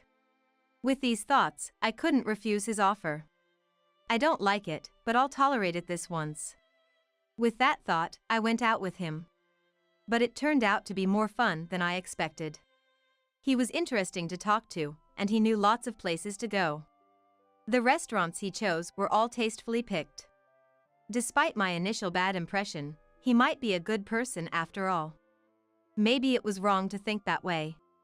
I soon found myself being asked out by him. I have fun when I'm with you. I have fun too. It is my first time that I can think about marrying. If that was to you who are serious and good girl. Swayed by his simple words, I started a relationship with him, considering marriage. After that, he continued to guide me in various ways. Eventually, a few years later, I found myself married to him. Of course, I never thought at the beginning of our marriage that it was all a trap by him. He seemed genuinely kind, and I felt loved by him. But it was all a lie. As soon as we got married, his attitude changed drastically. Here, this is my salary for the month. Manage it well. I opened the envelope he handed me. It was a salary statement. The salary itself was transferred to the bank, so it wasn't strange to receive only the statement. What struck me as odd was that the statement was handwritten. Nowadays, it's almost unheard of. But when I got married, 25 years ago, it was a time when personal computers were just becoming widespread, so a handwritten statement wasn't out of place. There's over $1,000, so it should be enough, right? I murmured to myself, trying to be convinced. I managed our life with that small amount of money. As our marriage continued, I gradually felt something was off. It was his lifestyle. He left home at a fixed time every morning. But his return was never at a set time. It varied day by day. I'm busy with various jobs as my father's successor. Then, could you call before coming home? Stop nagging. All right, I'll call. He shouted. His attitude made me feel even more uneasy. Maybe he's out playing around. Perhaps he even has an affair.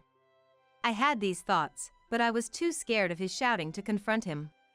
In the end, I couldn't say anything, despite my doubts about his behavior. Eventually, our son Richard was born. I thought maybe he'd change a bit with a child. But he remained the same. Looking back, I think that's when I started considering divorce. Then, when Richard was about middle school age, I got a call from my mother while I was out shopping for dinner. What? Dad's in the hospital. It was news of my father's hospitalization. I rushed to the hospital. Mom's just exaggerating. My father laughed heartily. I felt relieved. But in that moment, I remembered something and my heart leaped. Oh no! I forgot to contact Thomas. By then, it was too late. My mobile phone was filled with countless calls from him. When I called back in a hurry, his displeased voice came through. Where are you? What are you doing? Hurry back and make my dinner. I'm sorry. My father. Huh? Your father? Your own father? Thomas asked in a slightly harsh tone. I answered in a small voice. Yes. He was suddenly hospitalized. Your father has nothing to do with it. You are my wife. I closed my eyes in fear at his shouting. I'm terrified of his loud voice. But I couldn't just let it go without responding. I braced myself and retorted. Isn't it natural to worry about one's father? That should be okay, right? Shut up. Don't talk back to me. No, I will say this. You would rush to your own father's side, wouldn't you? When I asked this, he suddenly fell silent. Putting himself in my shoes must have struck a chord. I thought so, but his reply was beyond my imagination. Huh? Even if my father was hospitalized, I'd ignore it. After all, I wouldn't be troubled if he wasn't around. I was speechless. This has to be a lie. That's what I thought, but I couldn't deny it. After much hesitation, I had said this to him. I'm not like you. Sorry, but eat out tonight. That was all I could say, my maximum effort. I hung up the phone, still in a daze. Since that incident, I truly couldn't believe him anymore. It was then that I finally realized that the happy times before our marriage were all an illusion. Ah, I see. He wanted a housekeeper, not a wife. Saying it out loud made me sad. But I couldn't just stay sad. That's right. If I'm going to divorce, I need to prepare. I started to prepare for the divorce. And then, a few years passed. This time, Thomas's father, Joseph, was hospitalized. And his condition was quite serious. He might not be able to leave the hospital, the doctor had said. I relayed Joseph's condition to Thomas. But Thomas remained unbothered. Does it mean it'll cost money? It's not the time to worry about money, don't you understand? I get it. I'll talk to my brother. Thomas contacted his brother James. James is married but doesn't have children. So Thomas suggested to James that he might be able to bear the hospital expenses. Can you pay for it? We have Richard and Elizabeth, and it's tough for us. He spoke as if it was someone else's problem. It reminded me of the time my father was hospitalized. It seemed he really didn't care about Joseph. I couldn't take it anymore. Enough. I'll figure something out and pay for Joseph's hospital bills. Don't forget what you just said, Thomas shouted. I nodded firmly. In the end, my words triggered us taking on the burden of Joseph's hospital expenses. Also, due to his illness, Joseph stepped down from his position as the president. And Thomas took over as the president. Regardless, Thomas didn't like that I had spoken up. Since then, he blatantly stopped coming home. Even when discussing Richard's future plans. Thomas ignored my calls and didn't return home. Dad's not coming home again today. I'm sorry, Richard. I'm causing you trouble. It's okay, I don't care about Dad. But I want to go to a university in Boston. That's right. Don't worry about the tuition, I'll manage it somehow. Soon after, Richard's enrollment in a Boston university was confirmed. Naturally, Thomas didn't see Richard off. Once Richard moved to Boston, the house suddenly became quiet. By then, Thomas was only coming home about once a week. There's also Joseph's hospital fees. Could you transfer a bit more? Huh? I've already transferred over half of my salary. It should be enough for you alone. The amount Thomas transferred was just a little money. Clearly, it was only a fraction of his salary. Saying over half was definitely a lie. I knew that. But I didn't have the energy to complain. Years passed, and I received news that Richard had found a job. Richard has got a job now. It's probably a good time to talk about divorce. In these years, I had prepared for the divorce. It was just a matter of timing. When and where should I say it to avoid any trouble? Such thoughts constantly occupied my mind. It's not even about not wanting to cause a scene. I laughed at myself sarcastically. Then one day, I had been to visit Joseph. After chatting with Joseph as usual, I returned home. Reaching the entrance, I was startled. For some reason, the front door was unlocked. Could it be a burglar? Tentatively, I peeked inside the house. Then I heard the sound of the TV and Thomas's laughter coming from the living room. So Thomas was home. Relieved, I entered the living room. There, Thomas was watching TV, laughing loudly.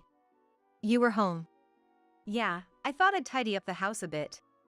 Tidy up? His words made me look around. On closer inspection, some items in the room were missing. Wait, it looks like some things are missing. Yeah, I threw them out. Your stuff. Threw out? My things? Shocked, I hurried back to my room. The room was empty. No computer, no TV, not even my favorite cup. Even the bed was gone. What's the meaning of this? I don't need them anymore, so I threw them out. Don't need them? What am I supposed to do now?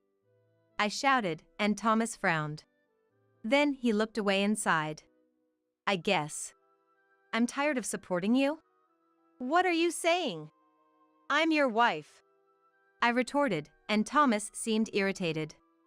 He suddenly raised his voice. Do I have to spell it out? Stop leeching off me, you useless thing. For over 20 years, I believed I had devoted myself to my husband, Thomas. Yet, this is what Thomas really thought of me. I wasn't leeching off him. I was merely devoted to him. But I can't put these thoughts into words. As my strength drains away, he continues.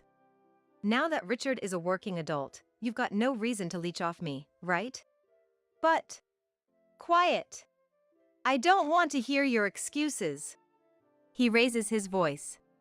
Oh, I can't do this anymore. My feelings will never reach him. At that moment, I hear something snap inside me. It's the sound of the thread of love that connected our hearts, breaking. At the same time, my feelings for him begin to fade. We were husband and wife until just now, but now he feels like a stranger. He had been using me from the start. He never loved me. Otherwise, he wouldn't blatantly cheat and try to kick me out. I don't care what happens to such a man. No, I must bring him down thoroughly. With my mind made up, I lift my face and stare intently at him. What? Got a complaint? None. If you want me out, then I'll leave as you wish. I slammed the living room door shut, heading to my room. But there was nothing of mine left. Don't bother looking. I had the garbage collectors take everything away. Which company did you use? The flyer is right there. That's the one. I picked up the collector's flyer from the floor. As I called the number, I told him. I'll make sure you regret this. Saying that, I left the house. Soon the call connected. I explained the situation, and they understood immediately. Apparently, they had sensed something off about his behavior. The garbage collectors had kept everything as it was when they picked it up. I'll be there shortly. Thank you. I thanked them politely and hung up. Afterward, I visited the collector's location. I expressed my gratitude and had them move my belongings to a newly rented storage unit. I was relieved to find my belongings safe. He shouldn't think I'll just let this go. Grinding my teeth, I called Richard. I briefly explained the situation and then said, So, I've decided to move out, considering a divorce. Richard, prepare yourself, okay? Oh, okay. Bye. Richard quickly ended the call. He seemed scared of me. Was I that angry? I wondered, storing my mobile phone in my bag.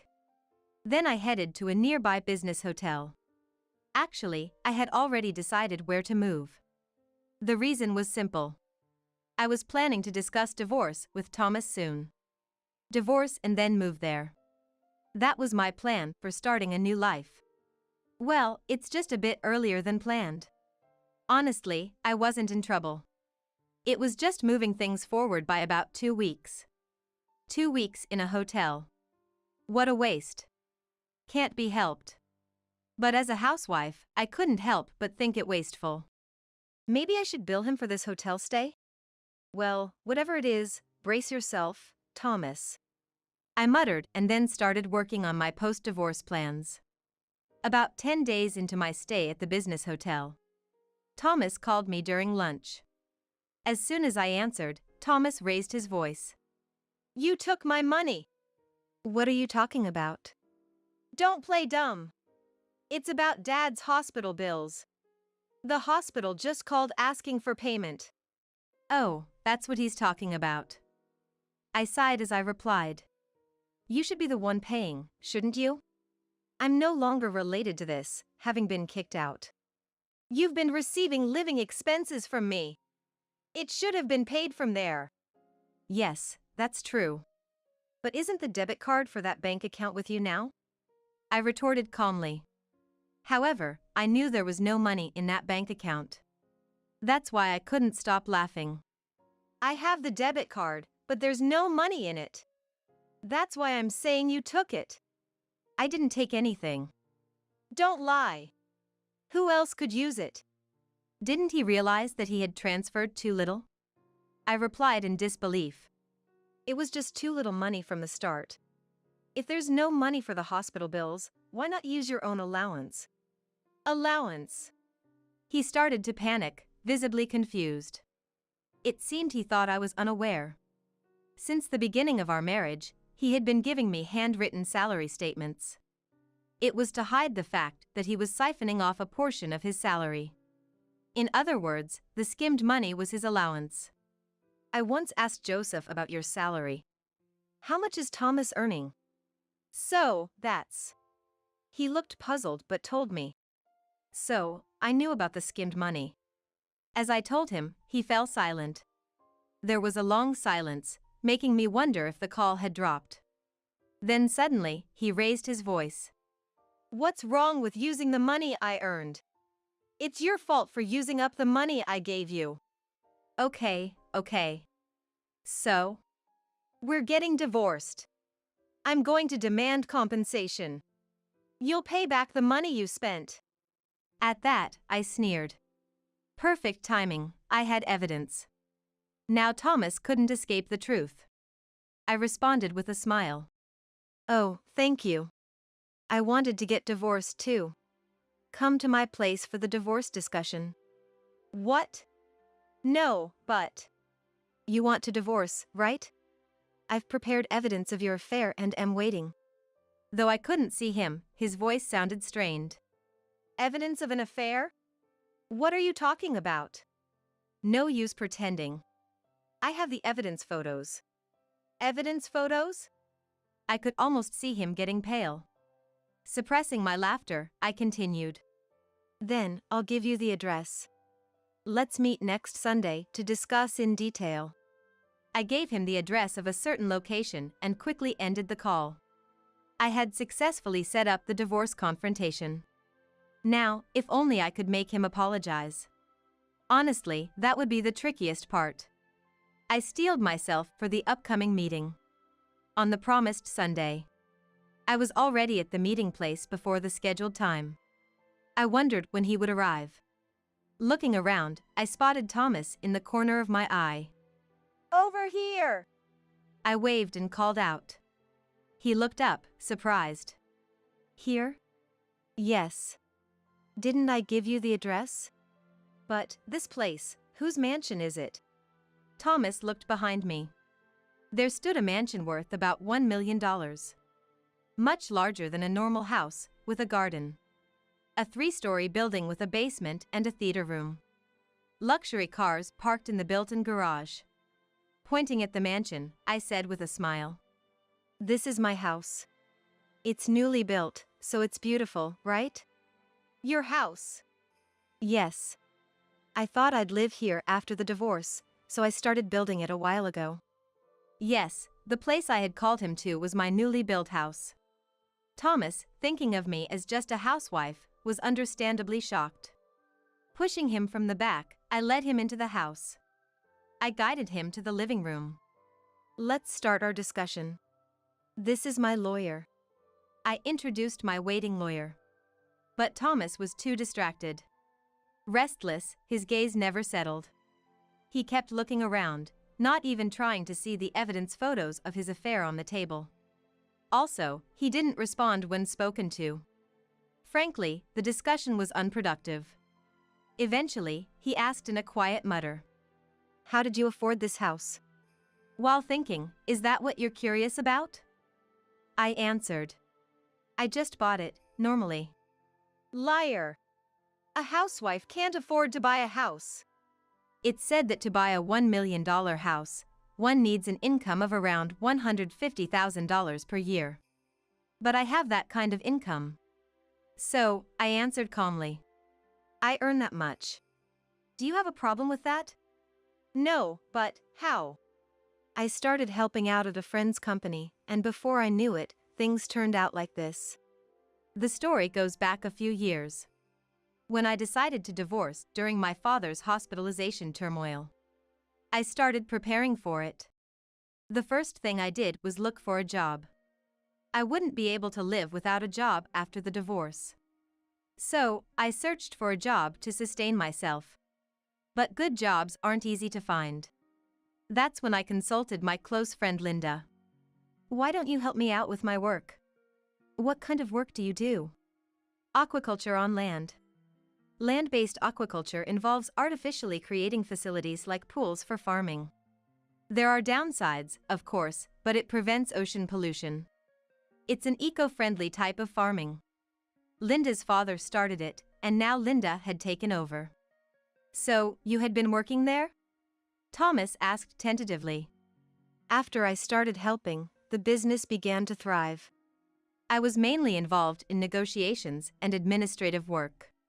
Linda was grateful for my help, and eventually, I was promoted to an executive position. It was all coincidental, but I believe luck is part of one's capabilities. Hearing my story, he looked dejected. Then, after a moment of thought, he suddenly looked up. Okay. Let's pretend this divorce talk never happened. How about we start over? As he spoke nonsense, I coldly replied. Are you crazy? No, I genuinely want to start over with you. Thomas pleaded fervently. But seeing that he was only dazzled by my money, I retorted with a raised eyebrow. I refuse to be with someone who cheats. And someone who neglects Joseph. No, about my father. Enough. You don't know, but I was the one paying for Joseph's hospital bills. The money Thomas gave me was really just a little. After paying for food, utilities, and other expenses, there was usually nothing left, sometimes not even enough. He only gave me that much. Obviously, there was no way to pay Joseph's hospital bills with it. At first, I managed somehow, but later I paid them with my salary. And yet, you never listened to me or visited Joseph. Well, that's because I can't trust someone like that. I raised my voice, and he fell silent. Then, the lawyer discussed the compensation. Thomas couldn't say anything. He just kept his head down until the end. Eventually, prompted by the lawyer, Thomas signed the divorce papers. The compensation was set at $30,000. So, now that the divorce is settled, you'll pay Joseph's hospital bills. Ah. Thomas nodded reluctantly. At least he didn't argue. I felt relieved. Finally, I sent him away, as if chasing him out. It's over at last.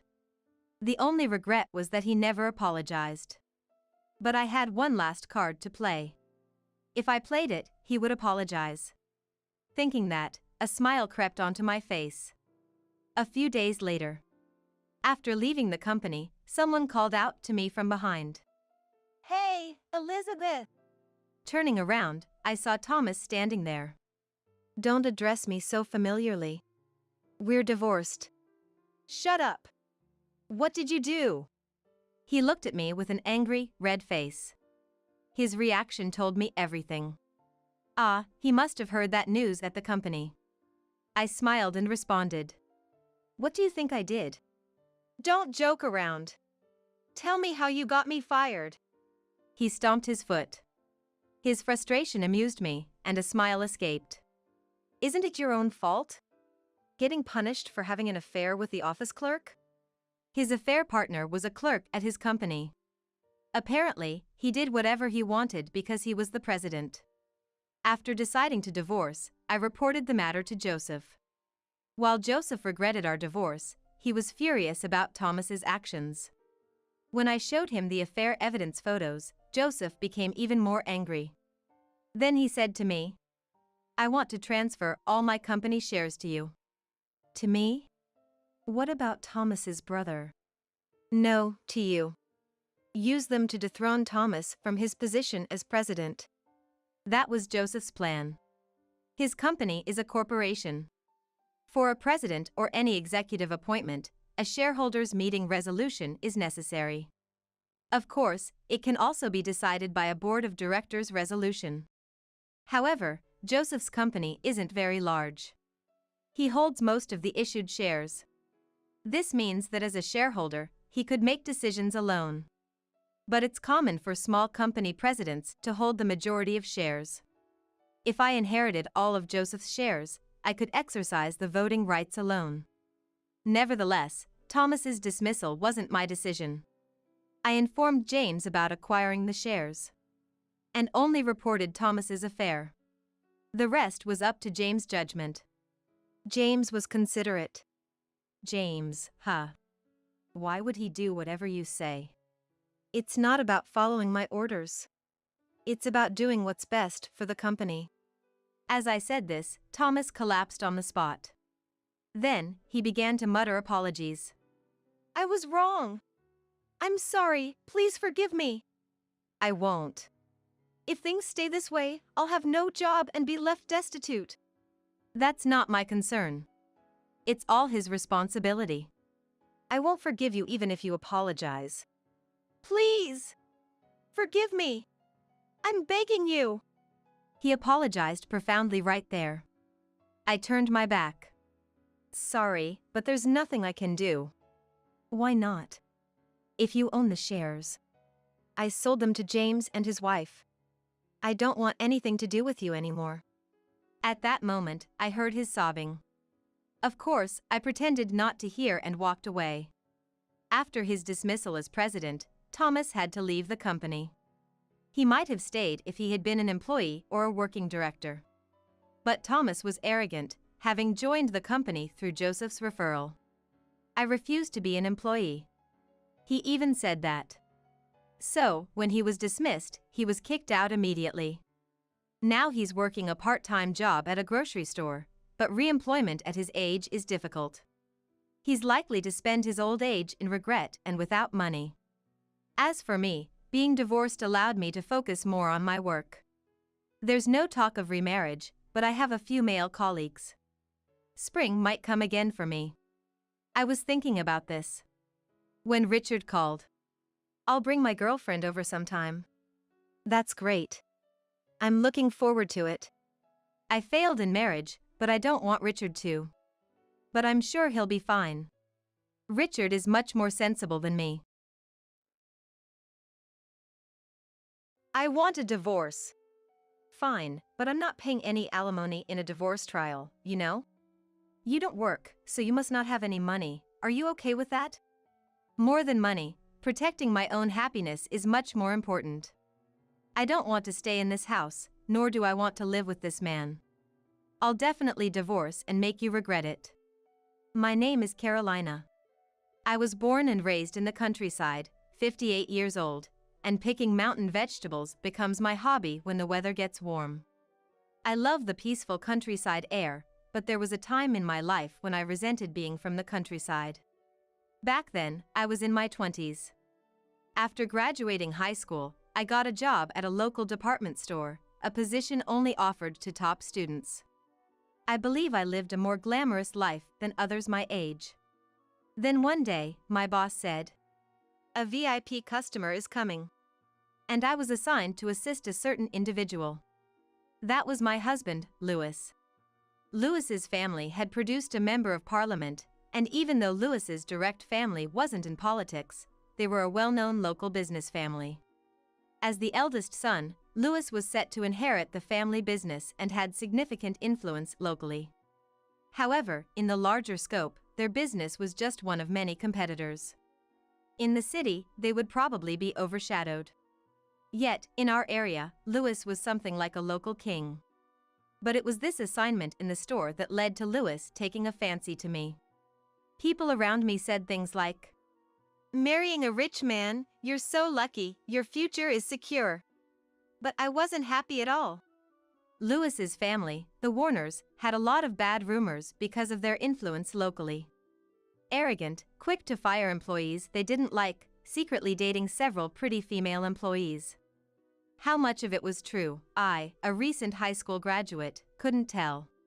But where there's smoke, there's fire. There must be some truth to the issues they faced. Louis's approach was persistent, no, passionate, and he often waited in his car outside my workplace until I finished work.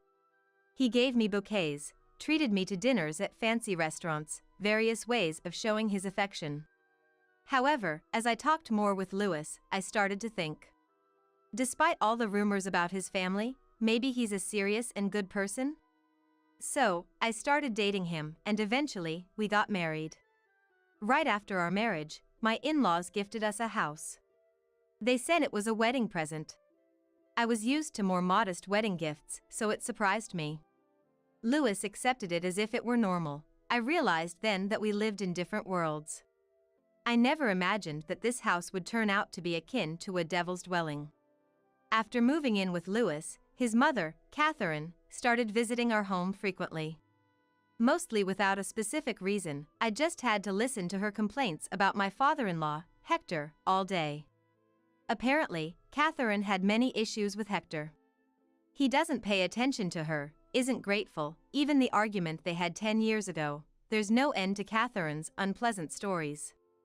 Not only about Hector but also about the family driver's way of speaking, the attitude of the company secretary, even the neighbor's clothing. She found something to complain about in everything. It was stressful having to listen to these stories every time. Even it would be still acceptable if you're helping with a family business. It's a disgrace to work outside as a Warner family daughter-in-law.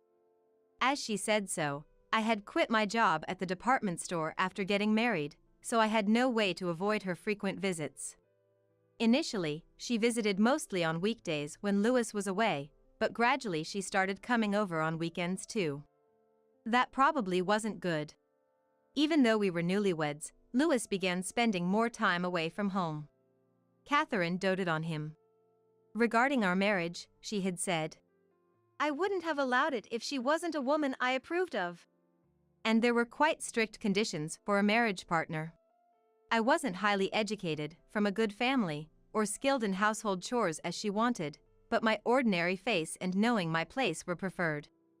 A son's wife shouldn't be opinionated, always walk behind the men of the Warner family, it seems. Perhaps because I wasn't too flashy, my ordinary face was favored. My demeanor. I was just scared to speak with someone from a powerful family, but they took it as knowing my place. Thanks to that, now I can't say, "Catherine, I've heard this complaint from you before." Half a year into the marriage, Louis hardly came home, and I started to wonder if I married him or Catherine. Then, his affair was discovered. One night, when he returned home in a company car, I accidentally witnessed from the window him kissing a woman in the back seat before parting ways. The driver didn't seem particularly flustered. As soon as they finished their exchange, the driver smoothly drove off, as if accustomed to their affairs. "Hey! What was that just now?" Naturally, I confronted Louis, who entered the house with a calm face. I couldn't forgive infidelity less than a year into our marriage, especially after such a passionate pursuit before marriage. However, his reaction was completely different from what I expected. "Don't make a fuss over one or two women. Instead, prepare dinner." I was speechless at his attitude, untying his tie and heading to the living room. He wasn't even trying to hide it, but rather being defiant. "Wait. Explain. Who was that woman?" "You're noisy."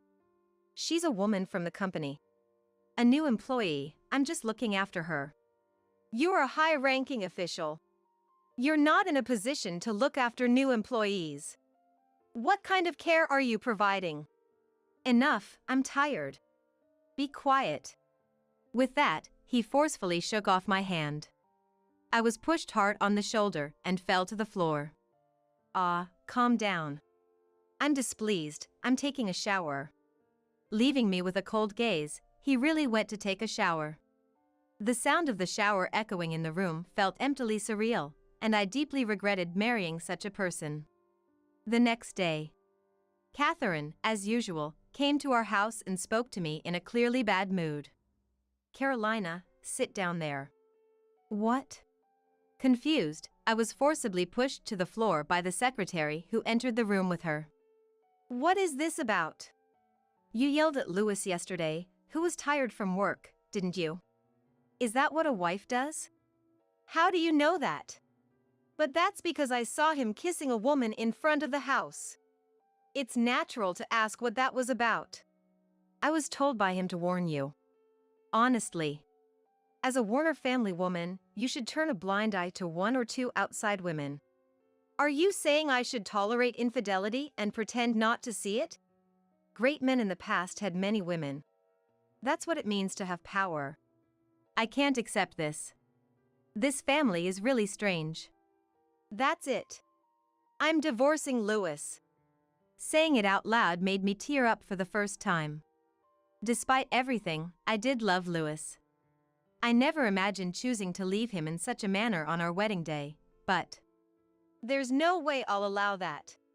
What nonsense are you talking about? I involuntarily shrank back at Catherine's furious demeanor. After a heavy sigh, Catherine took out her mobile phone and made a call to somewhere. Hi, yes, sorry Hector.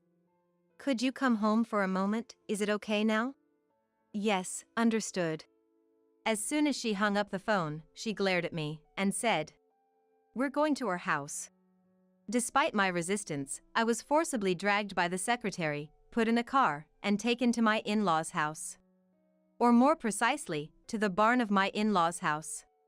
Shortly after our arrival, Hector, father-in-law, also appeared. It seems he was the one Catherine had called earlier. Carolina, you said you wanted a divorce? Hector sneered at me. Yes. I'm sorry, but that's not acceptable. We can't have a scandal of a Warner family man being left by his wife. I don't care about that. Just as I tried to argue back, he grabbed my hair. Listen, what I and Louis say is absolute. You have no right to refuse. Understand that until you calm down. Saying this, he roughly let go of my hair, and I staggered backward. Let's go. Hector commanded. Just do your duty. Catherine left these words behind and walked out of the barn with Hector. Hearing the sound of the key, I realized I was locked in. Panicking, I banged on the door and screamed to be let out, but someone who seemed to be the secretary said through the door, "I'm afraid that's not possible," and then ignored me completely. 12 hours later, locked in the hot and humid barn, I was on the verge of dehydration when I was finally released. Exhausted, Catherine asked me, "Have you calmed down?" and handed me a bottle of water. Drinking the water hastily made me feel sick, and I was too exhausted to think. Far from calming down, I couldn't think of anything. Led by Catherine into the house, I saw Louis and a woman next to him. "Have you reflected?" "Carolina, I'm willing to forgive you if you have. I still like you." Seeing his smiling face made my spine chill. "No, I can't have a conversation with this person. And, starting today, this lady will live with us too.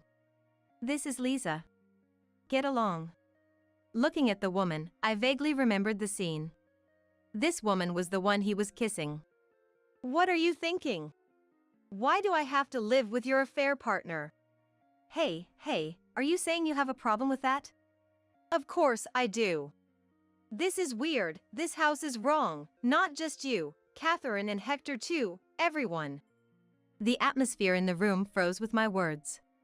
But I didn't think I was wrong at all. How dare you? To disrespect not just Louis but Hector too. Catherine's anger was calmed by Louis saying, "It's okay." You said you wanted a divorce? Do you know what will happen to you and your family if you divorce? His cold gaze met my defiant stare. I'll take you up on that, let's get divorced. Fine, but I won't pay any alimony in a divorce trial, you know? You don't work, so you must not have any money. Are you okay with that? Louis smiled creepily. He thinks threatening me with money will make me return. It must have always been like this. Even so, please divorce me. As I answered, Louis sighed and instructed Lisa. Take the paper in the back right of that drawer. Lisa stood up, took a paper from the drawer as instructed, and handed it to him.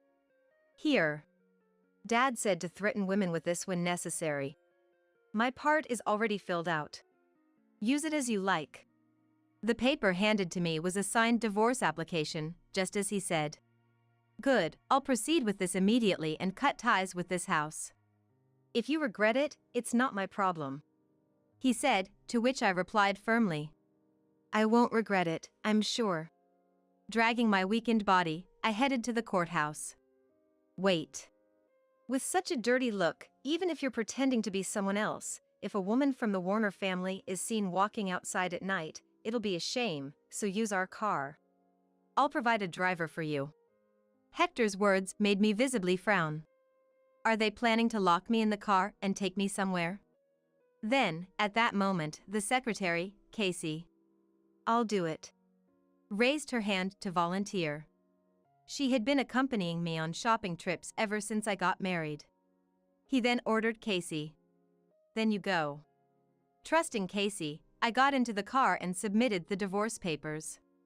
2 weeks later, I received an unexpected call from Louis. The first thing, he shouted. Don't mess around. What's the matter? All of a sudden. Don't play dumb. You're the culprit. Because of you, we're losing business partners. What are you going to do about it? That's exactly what I wanted. I'm glad to hear that. Irritated by my laughter. I'll destroy your family's home, shouted Louis. Actually, when I submitted the divorce papers. Please use this. Casey handed me a pen in the car. Inside it was footage of me being lectured by Catherine about Louis's infidelity, being forcibly taken to the car by a male secretary, and then locked in the barn. It also included the moment Louis said he wanted to live with his mistress. Casey's sister was almost forced to become Hector's mistress and was fired from the group company when she refused. Casey and her sister had different last names due to their parents' divorce, so no one realized they were sisters. She had been waiting for a chance for revenge. Always carrying a pen-shaped mini-camera in her breast pocket just in case. Your treatment by Carolina was too harsh. I like you because you're kind and always thank the secretary. This should keep your family safe. Feel free to use it as you wish. Please take it with you, she said, entrusting me with the data. With this perfect material, I contacted a friend who worked at a publishing house to expose the reality of that house. I had planned to do this after the divorce anyway, but I was thankful to have evidence of the terrible treatment I received. I sold the data to a magazine, and the ruthless reality of the family was spread not only in magazines and newspapers but also on social media. Considering they were a family that had produced a member of parliament, even though they weren't a major corporate representative, the scandalous nature of the story attracted public attention as expected. Basically, you exposing Dad and Mom's affair. What do you want to do? I'm exposing all the misdeeds of your family. If there's any power left in your family, I would have been completely destroyed along with my family, right? I just took up arms to protect my family. Got a problem with that? I had heard from Catherine's complaints every day that she actually has a lover. Initially, it started with Hector's infidelity, and as revenge, Catherine also cheated. Catherine, at 68 years old, had a lover in his 20s. She was quite smitten, apparently showering him with gifts. Catherine said, "If it weren't for the ties to this house, we would have been married long ago." But frankly, to the lover, Catherine was probably just a wallet. Catherine's history of affairs wasn't just with this man, apparently, there were many others in the past.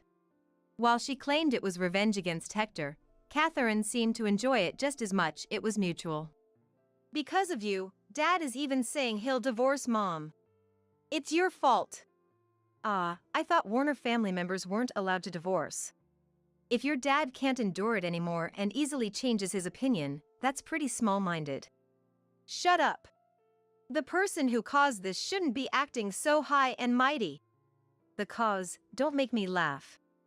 It's your parents who messed up with their constant affairs, and you for cheating, leading to our divorce. What will you do if this house falls apart? I'm the only one inheriting this house and company. If it continues like this, I'll lose everything. Louis's voice gradually turned to tears. It's his fault, so I wish he wouldn't cry so pathetically. Duh.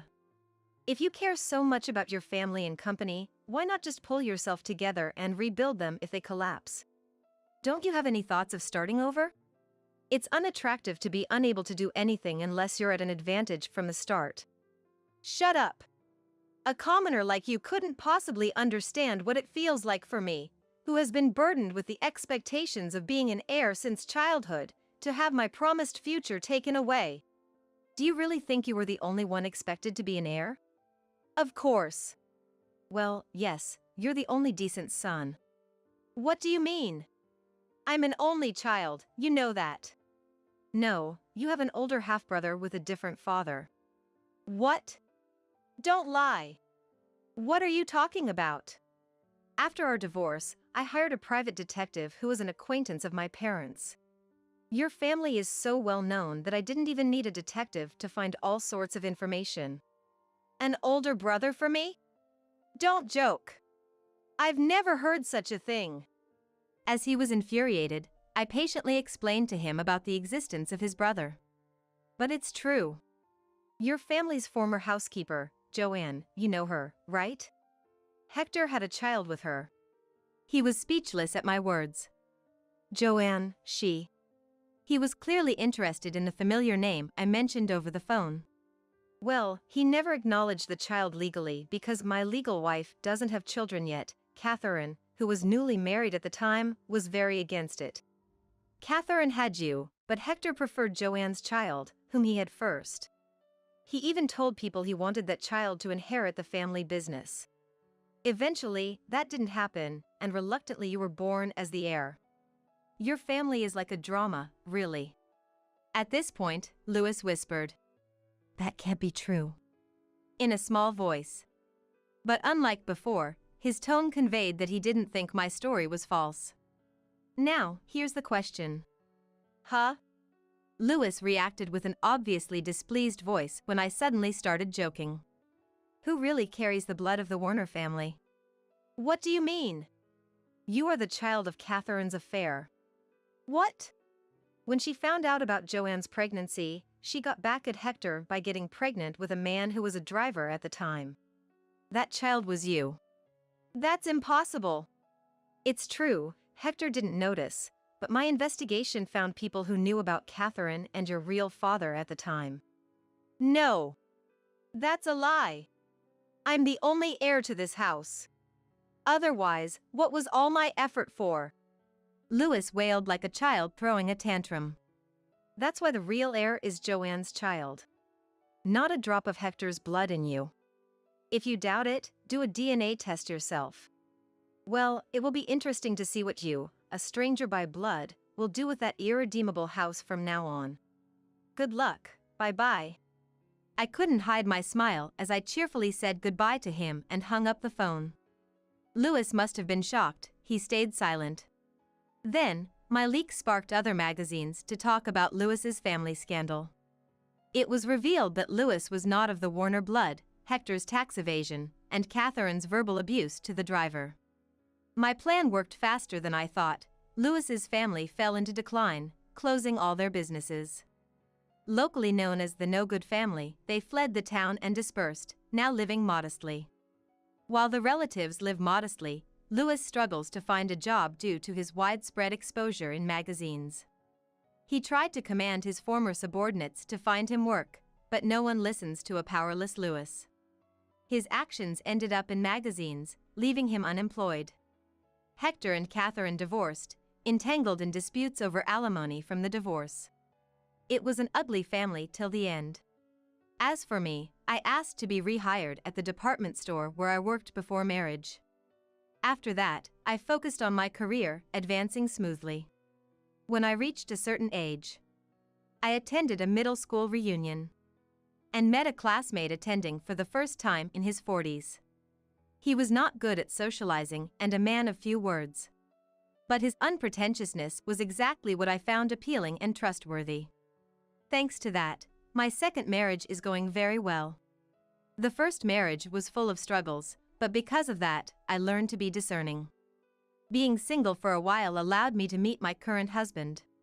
In a way, my life hasn't been a waste. I even feel a little grateful to Louis. That's how I feel now.